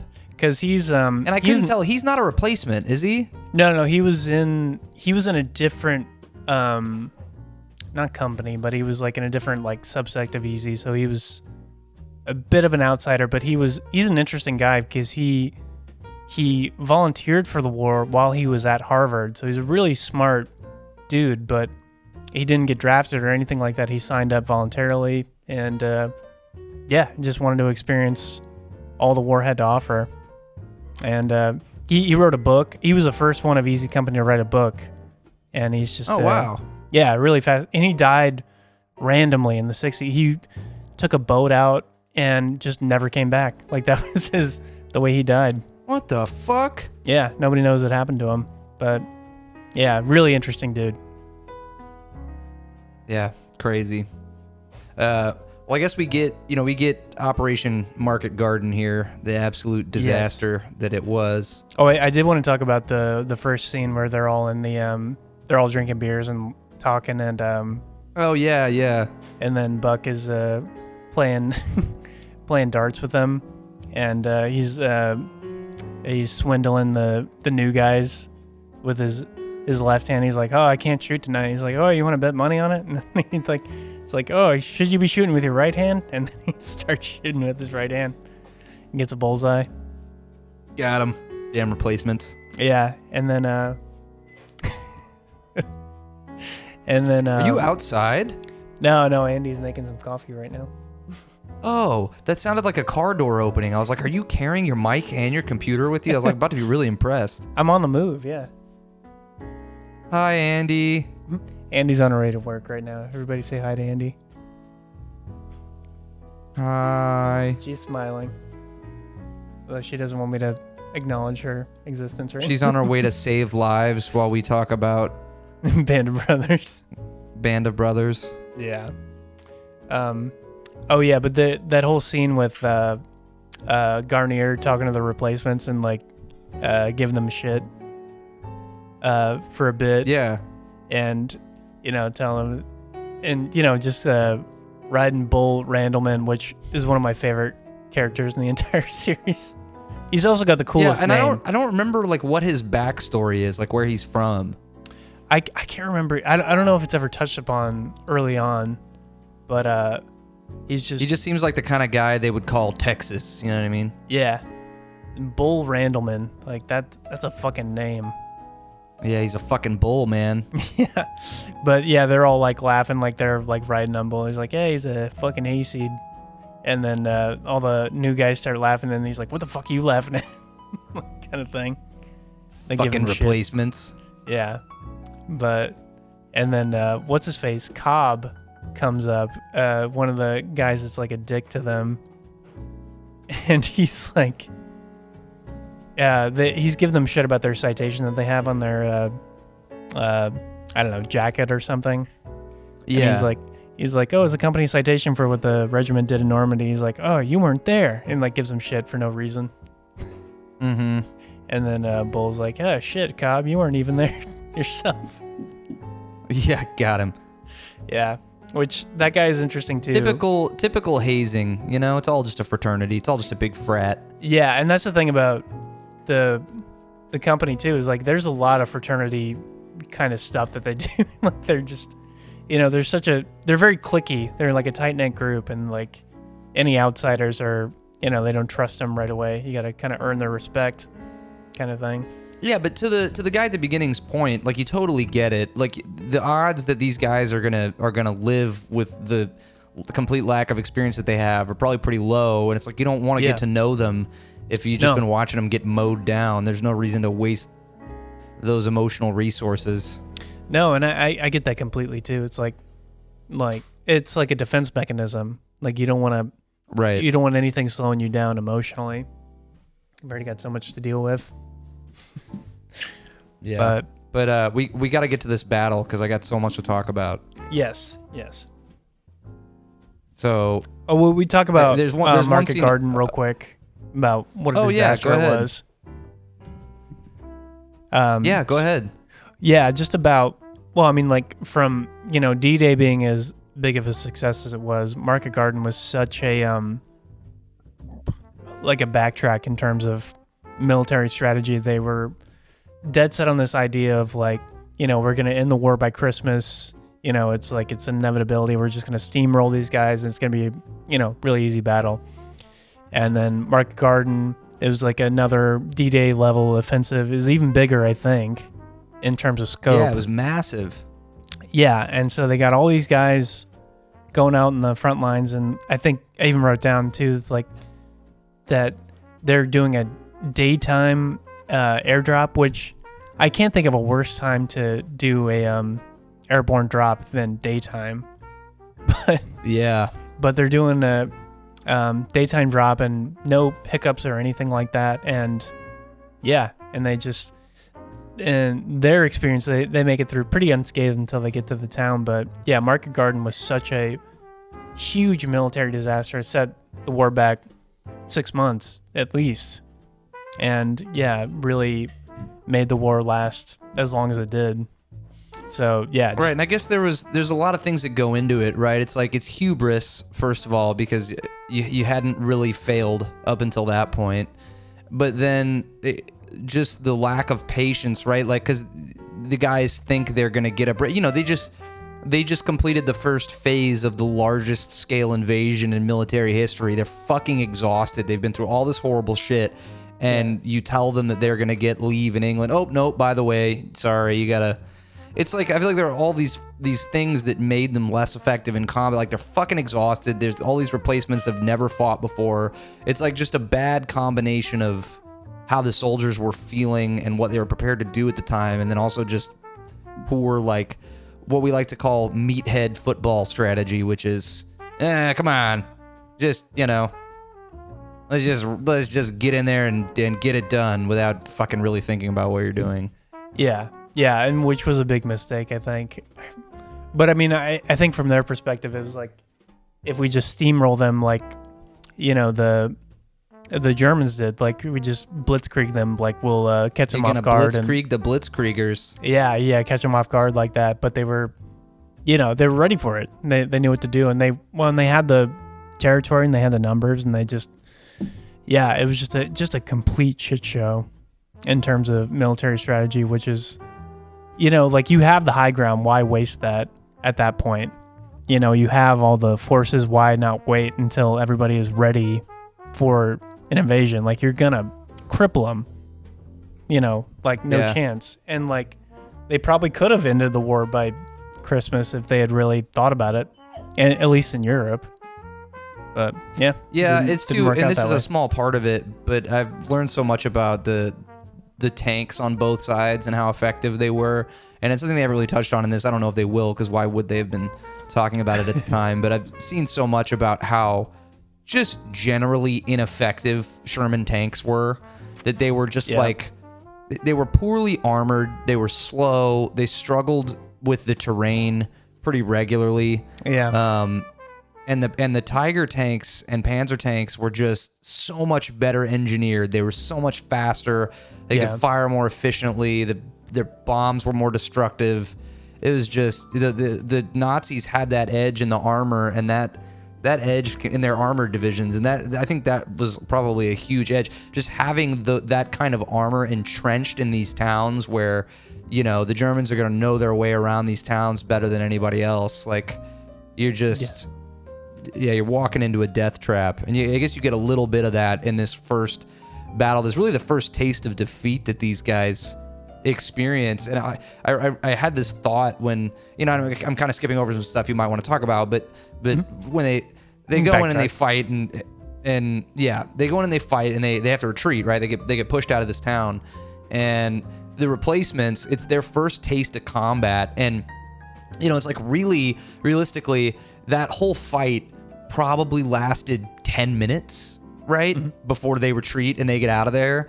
And it's like, imagine being those replacements, and like you get there with all this confidence, and you hear about what all these guys have done, and you're like, I'm gonna be a part of this. And you go in for your first fight, and you just get completely outmatched and outgunned, and you run with your tail between your legs. Like these dudes, they were just like, well, well, that sucked. I guess we're just gonna go back to base. Like I can't imagine the like drop in morale that those replacements felt. Like, holy shit, this is not. We're not as dominant here as we thought we would be. No, absolutely. And I wonder too, is like, if your first battle in war is a defeat, like, does that last with you like the whole time, or can you not let that affect you? You know what I mean? But I don't know how it can't. Yeah, I don't know how that can't like fuck you up. Like, especially if you see people that you're close to through basic just die right in front of you.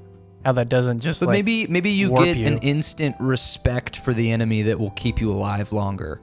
I feel like a lot of the replacements that would die so quickly would go in with the wrong mentality and just think that they could, or they had like they talk about, they had this like obsession with proving themselves to the guys that had already been through it. So they probably would take unnecessary risks. And I think maybe guys that experienced defeat in their first battle, it probably was just a reality check. Like, oh shit, we gotta be more careful here. Yeah, and I do feel like the older guys, like there's like an older brother kind of mentality that they have, like, because they have to, like, they've like show them the ropes and like, this is the way things are, like, kind of thing.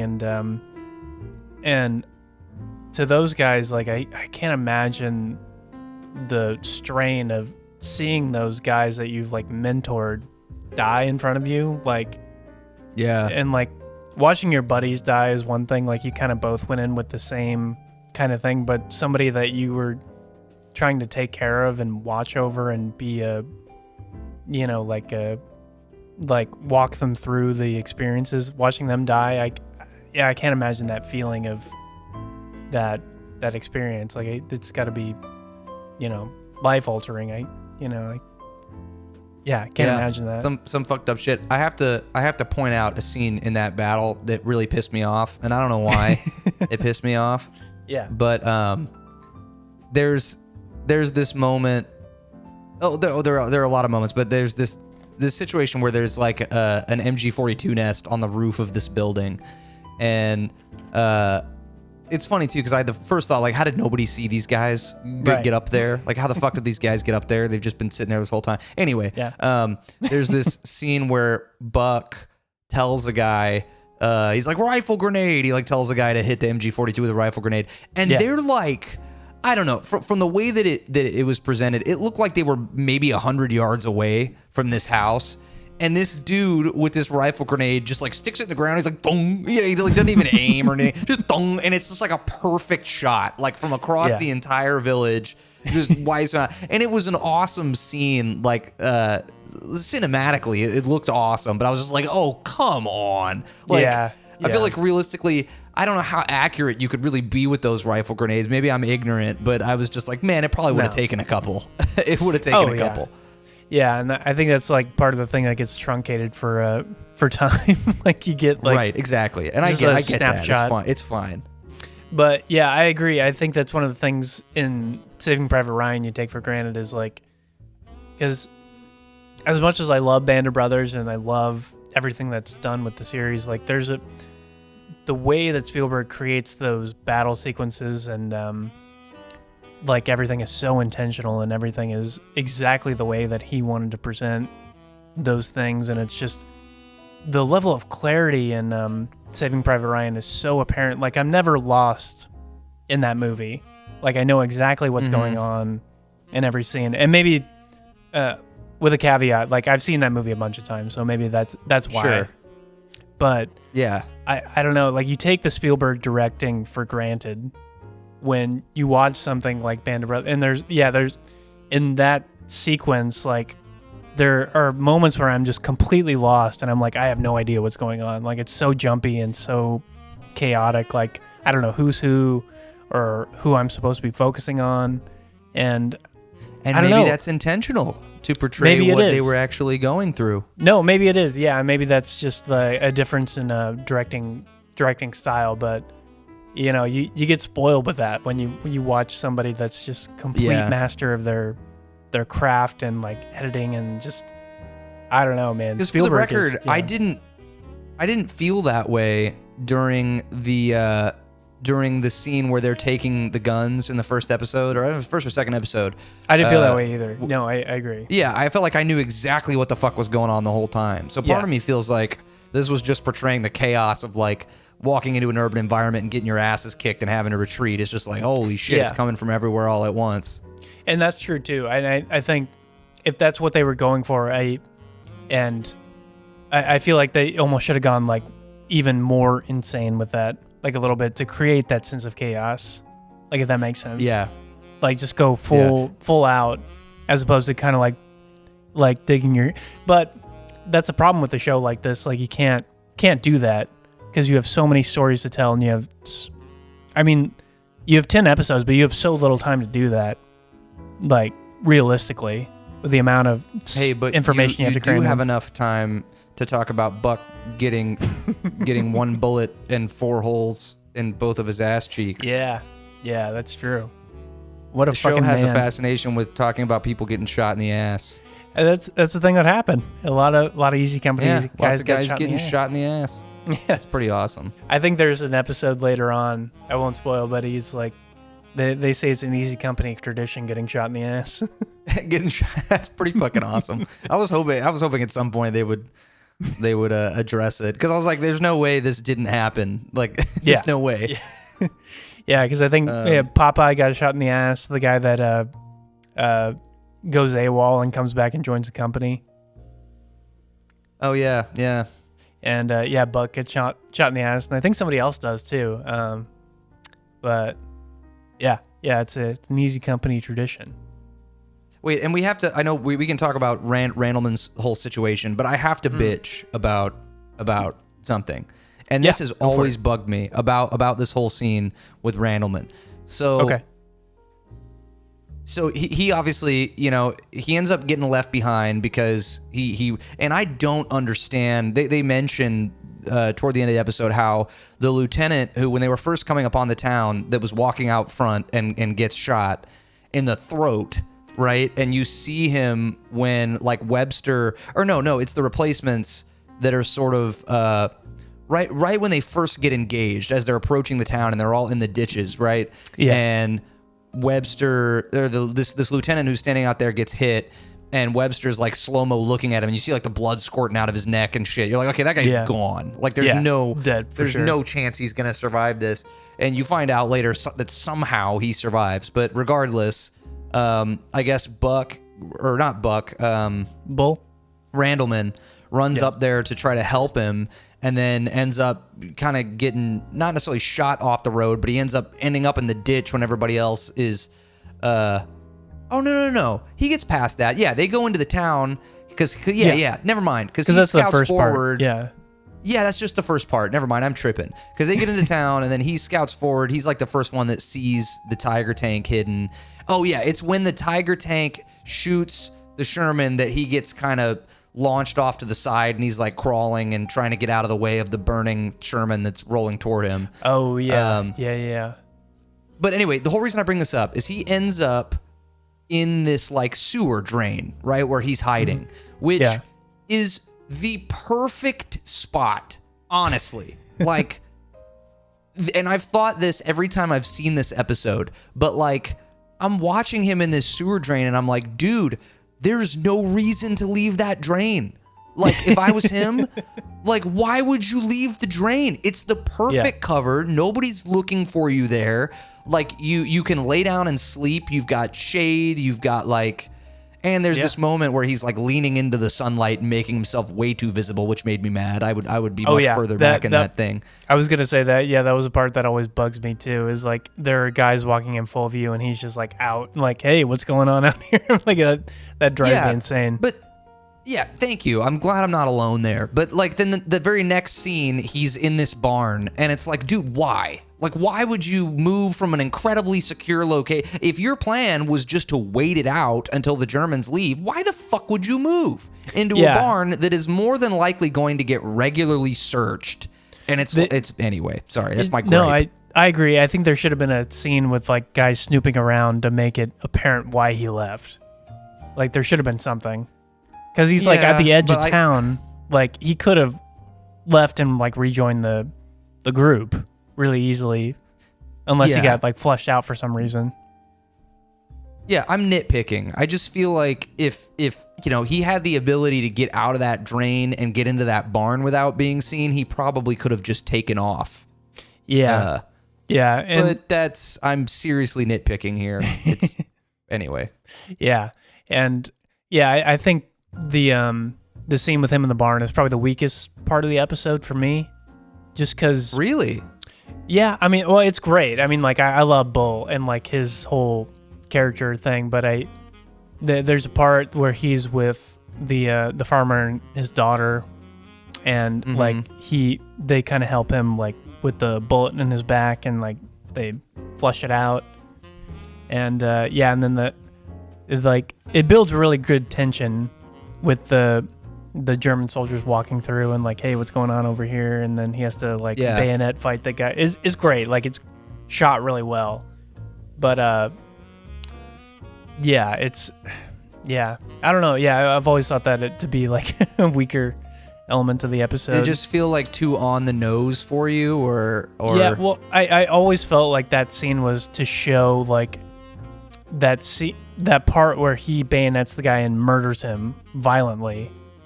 And you see the daughter's reaction to that was to like get the sense of like, like, you know, like they're soldiers, but they're also murderers at the same time in like a context that makes sense. But they, you know, they're still murder guys. You know, that's what they do. And like the, you know, the philosophical stuff, and you know, whatever. You know, it doesn't matter. But yeah, it just felt a little too much for me. Like, you know, you didn't Fair really enough. need to drive. Yeah, I mean, I feel like you didn't need to drive that. I feel like that was apparent. Like, you know, you know the situation that they're in, but you know, you didn't need to bring. Anyway, yeah, minor nitpick, not really important, but Yeah. Either way, I mean, he's a cool character. He I had love a cool him. little, Yeah. cool little arc, and I like the dudes that decide to go after him and then end up not having to go after him. And They get Cobb. the one guy who's like, I'm not going back up there, and then he's Yeah. he's fucking with them. And he's stupid. stupid. Yeah, and I think he's a good CO, good commanding officer. Even in those early scenes, like he just seems like the guy that you would want to be your commanding officer. Because even in the the jump dude part, with a cigar. yeah, like even in the jump part with the guys that are like, he's like, I don't know how to take my parachute. He's like, I'm sorry, sir. He's like, it's okay, you know, and just, you know, like, get your shit together. Let's get going. Like, he's just, Yep. he seems like he's very focused. He knows what he's doing. Like, he's like willing to put himself, he's like a winner's kind of guy. He's willing to put himself on the line. Like, he seems like a good dude. And that's the way he's portrayed in the show for sure. But yeah, he's great.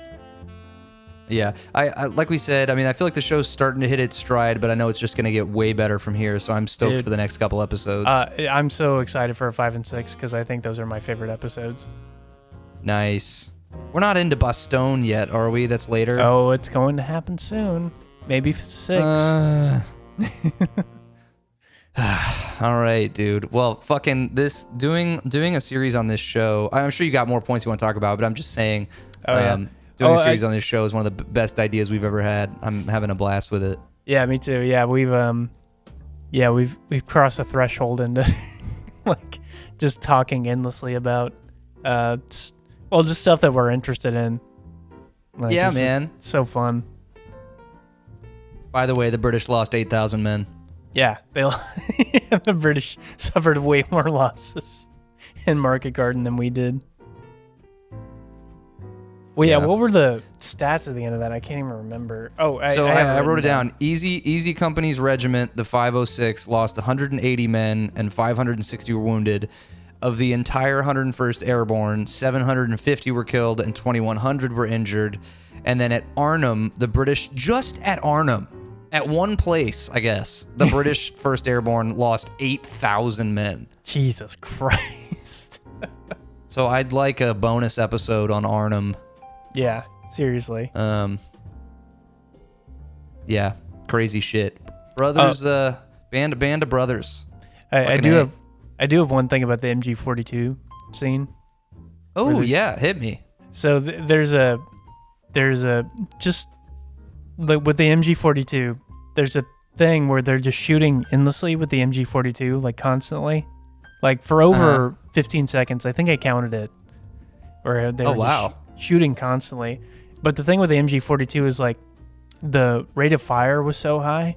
If you shot for more than, I don't know, like 15 to 30 seconds, like the barrel would literally catch fire and like melt. Like if you shot too long. So you literally had to shoot in bursts of like 3 to 4 seconds. So that's a little goddamn gun nitpicky note, but I think it's more high octane for viewers when they see it. But yeah, well, and I know there were multiple MG42 nests going on at the same time. But yeah, I'm with you. Little details like that bug me. It's like it's obvious too, even in like the games we've played where you can play with a heavy machine gun.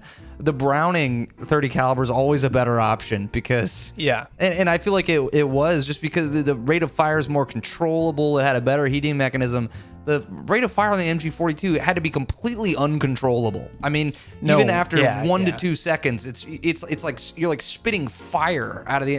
I can't imagine trying to control that. Yeah, and that's the thing about German weapons too, is like I feel like they were too ambitious for their own good sometimes. Yeah, I will say, though, I think that the MP42 is the perfect submachine gun. I think it had a huge... or MP40, sorry. Did I say MP42? MP40 had a huge leg up on the Thompson. Yeah, I think I the rate agree. of fire and the caliber of bullet and a 32 round magazine. Like, I feel like the Germans that had because I remember reading that a lot of American GIs, when they would find an MP40, they'd get so hyped. Like, they would just, they would take it and they would use it until they ran out of ammo because it was such a great weapon. It was such a well-engineered weapon. Yeah, I think that clunk, clunk, clunk is more ideal for battle than like a Thompson, which is just, like, I don't think that does you any favors, like in, high octane combat like that.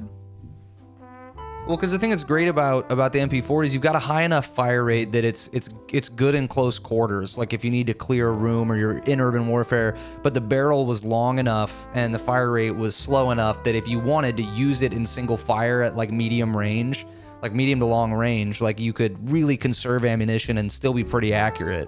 I think it was just the perfect urban warfare weapon. I think the Nazis had us beat on that one.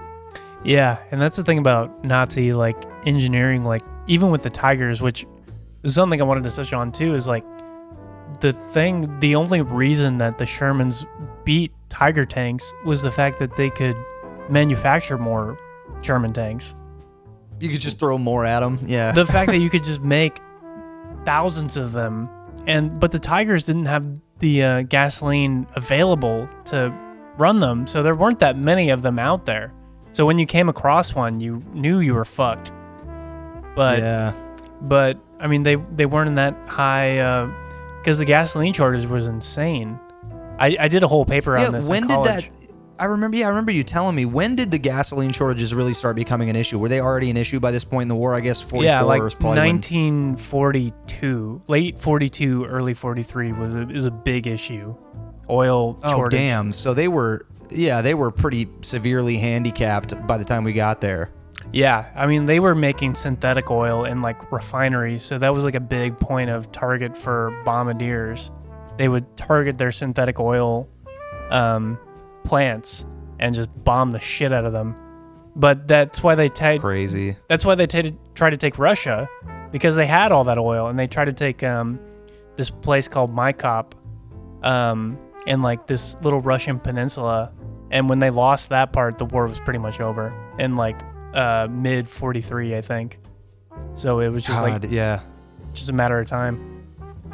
And Hitler just refused to give up. You know, it's so funny. I was telling you that, like, I've been outside of just us doing these episodes on Band of Brothers, like that documentary series came out. I watched that. Then we went and saw Godzilla, which I didn't even know, Godzilla -1, that I didn't even know was going to be set in World War II. Yeah. I almost forgot that yesterday my mom and I happened upon a movie called Race. Have you seen this movie? It came out like 2016. About Jesse Owens. Do you know anything about Jesse Owens? Oh, yeah, I do. Well, he was the guy that beat the, it was like 1936, I think, right? Yeah, the Berlin Olympics right before World War II. Yeah, and he beat the Nazi dude, whoever their like top athlete was. He just smoked him. Yeah, man. The movie's really, really well done. 2020, I think it came out in 2016, if I remember correctly. It's on Netflix right now. But really good movie about Jesse Owens' life and the impact that he had. And I was reading about it afterwards because I felt I couldn't believe that I didn't know who with as much as I love World War II history, as much as I learned about it, I can't believe I didn't know who Jesse Owens was or his story. I mean, it's mind-boggling. Like even just while he was at Ohio State, he set all these records, right, and was dealing with all the issues you would deal with being a black man in America at the time and trying to be an athlete. This is a funny thing about Americans, like, and this is what Jesse Owens would experience, right? Like he'd go to a track meet, even in college, and would start the track meet with the whole place booing him because he was black. And then he would set 4 world records, and by the end of it, everyone's cheering for him. Because when it comes down to it, all Americans really care about is winning. We just want winners. It doesn't matter. That's what's interesting about sports is that, and the point that this movie tries to make and why we even went to these Olympics in the first place is, I think the vote that the American Olympic Association made is that, okay, well, sports need to transcend politics. They need to transcend race. They need to be their own thing. And to be fair, like, the decision that the Olympic Committee had to make to decide whether or not to go to Berlin for these Olympics, I can't imagine having to make that decision, because it's well known by that point the atrocities the Germans are committing on Jews and on black people at the time. And like, the vote was, I think, it was like 56 to 54 in favor of the U.S. going to the Olympics. And the rationale that ended up winning was, okay, we could boycott it and think of being good human beings over winning sports first, right? And when you first think of the argument, you're like, okay, yeah, how do you not boycott it? Like, how are you seriously gonna go to the Olympics in Berlin and help boost Germany's economy when they're doing all these horrible fucking things? Yeah. And then the decision they end up making is, or we could go kick their fucking ass in their own house, like on their own television. And the thing that was interesting that I read is that had such an impact. Like, Jesse Owens going to those Olympics and setting all these world records and beating the best athletes in the world, and not just beating them, but dominating them. A lot of historians believe that had a much larger impact on Hitler being so aggressive and so angry, and so you wouldn't think that something like the Olympics and Germany's performance at the Olympics at that time would have had such a huge effect on how Hitler felt about wanting to take over the world, but it was a huge part of it. Like, it was a huge part of his anger and his irrationality, his irrational behavior, was how embarrassed he was at those Olympic Games. And it was all fucking Jesse Owens, man. Really cool. You know what's really fucked up too? Like, he comes back from those Olympic Games, and his story with the German guy, I can't remember his name off the top of my head, but it was actually a really cool story, because the German guy, the athlete, he was doing what he had to do to survive, but he did not agree with what the Nazis were doing to his country. He loved his country. He didn't agree with what Chancellor Hitler at the time was doing. Yeah. And he and Jesse Owens developed a really close friendship, and I don't know how Hitler let him live, because not only did he lose to a black American man, he ran around the track holding his arm up, like, just showing like, this is the fastest guy in the world. Everybody respect this. Right. And I don't know how. That's really cool. I didn't know that happened, that he did that. Yeah. So he and really Jesse brave Owens thing to do. Yeah. Hugely brave. And he was punished for it. Like, instead of killing him because he was a national German hero, he and Jesse Owens remained friends for years after that. Hitler sent him to the front lines of the Wehrmacht, and he was killed during the invasion of Sicily. Damn. Wow. Killed in action. So, yeah, fucked up shit. But what was really cool is that Jesse Owens, I think years later, found his son in Germany and befriended his son, and they put some flowers on his grave. I forget exactly what happened, but there's a really cool story with kind of how that all went down. But what a great story. Jesse That's awesome. Owens, yeah. You got to watch the movie. It's great. But Jesse Owens comes back home, and you forget throughout this movie that he gets back home and it's 1937, and nothing is going to get any better for a very long time. And he gets home, and dude, he's the only Olympic athlete that won a medal that didn't get an invitation to the White House. Like, his wins, he won 4 gold medals, 3 individual gold medals and a 4th in the relay, and didn't even get an invitation to the White House because he was black. It's just fucking insane. Yeah. God. Anyway, good movie. Go watch it. Yeah, I gotta watch that movie. Yeah, I hadn't even heard about that. Yeah, it's But point being that I somehow have watched nothing but World War II related media for the last 2 weeks. Not even intentionally. It just keeps happening. yeah, it's such a fascinating time because it just kind of affected everything that came after it in the 20th century. But man. Anyway, exciting. Holy shit, yeah, we're at over 2 hours here. We got to wrap this thing up. That's it for episodes 3 and 4 of Band of Brothers. We will be back probably after Christmas, after the holidays, and continue our epic series. Sam, you got any final thoughts? I think, every series is better with at least one beer, but Every series is better with at least one beer. One guy's seen it, the other guy hasn't. First guy's gonna tell the second guy all about it, while they both get drunk.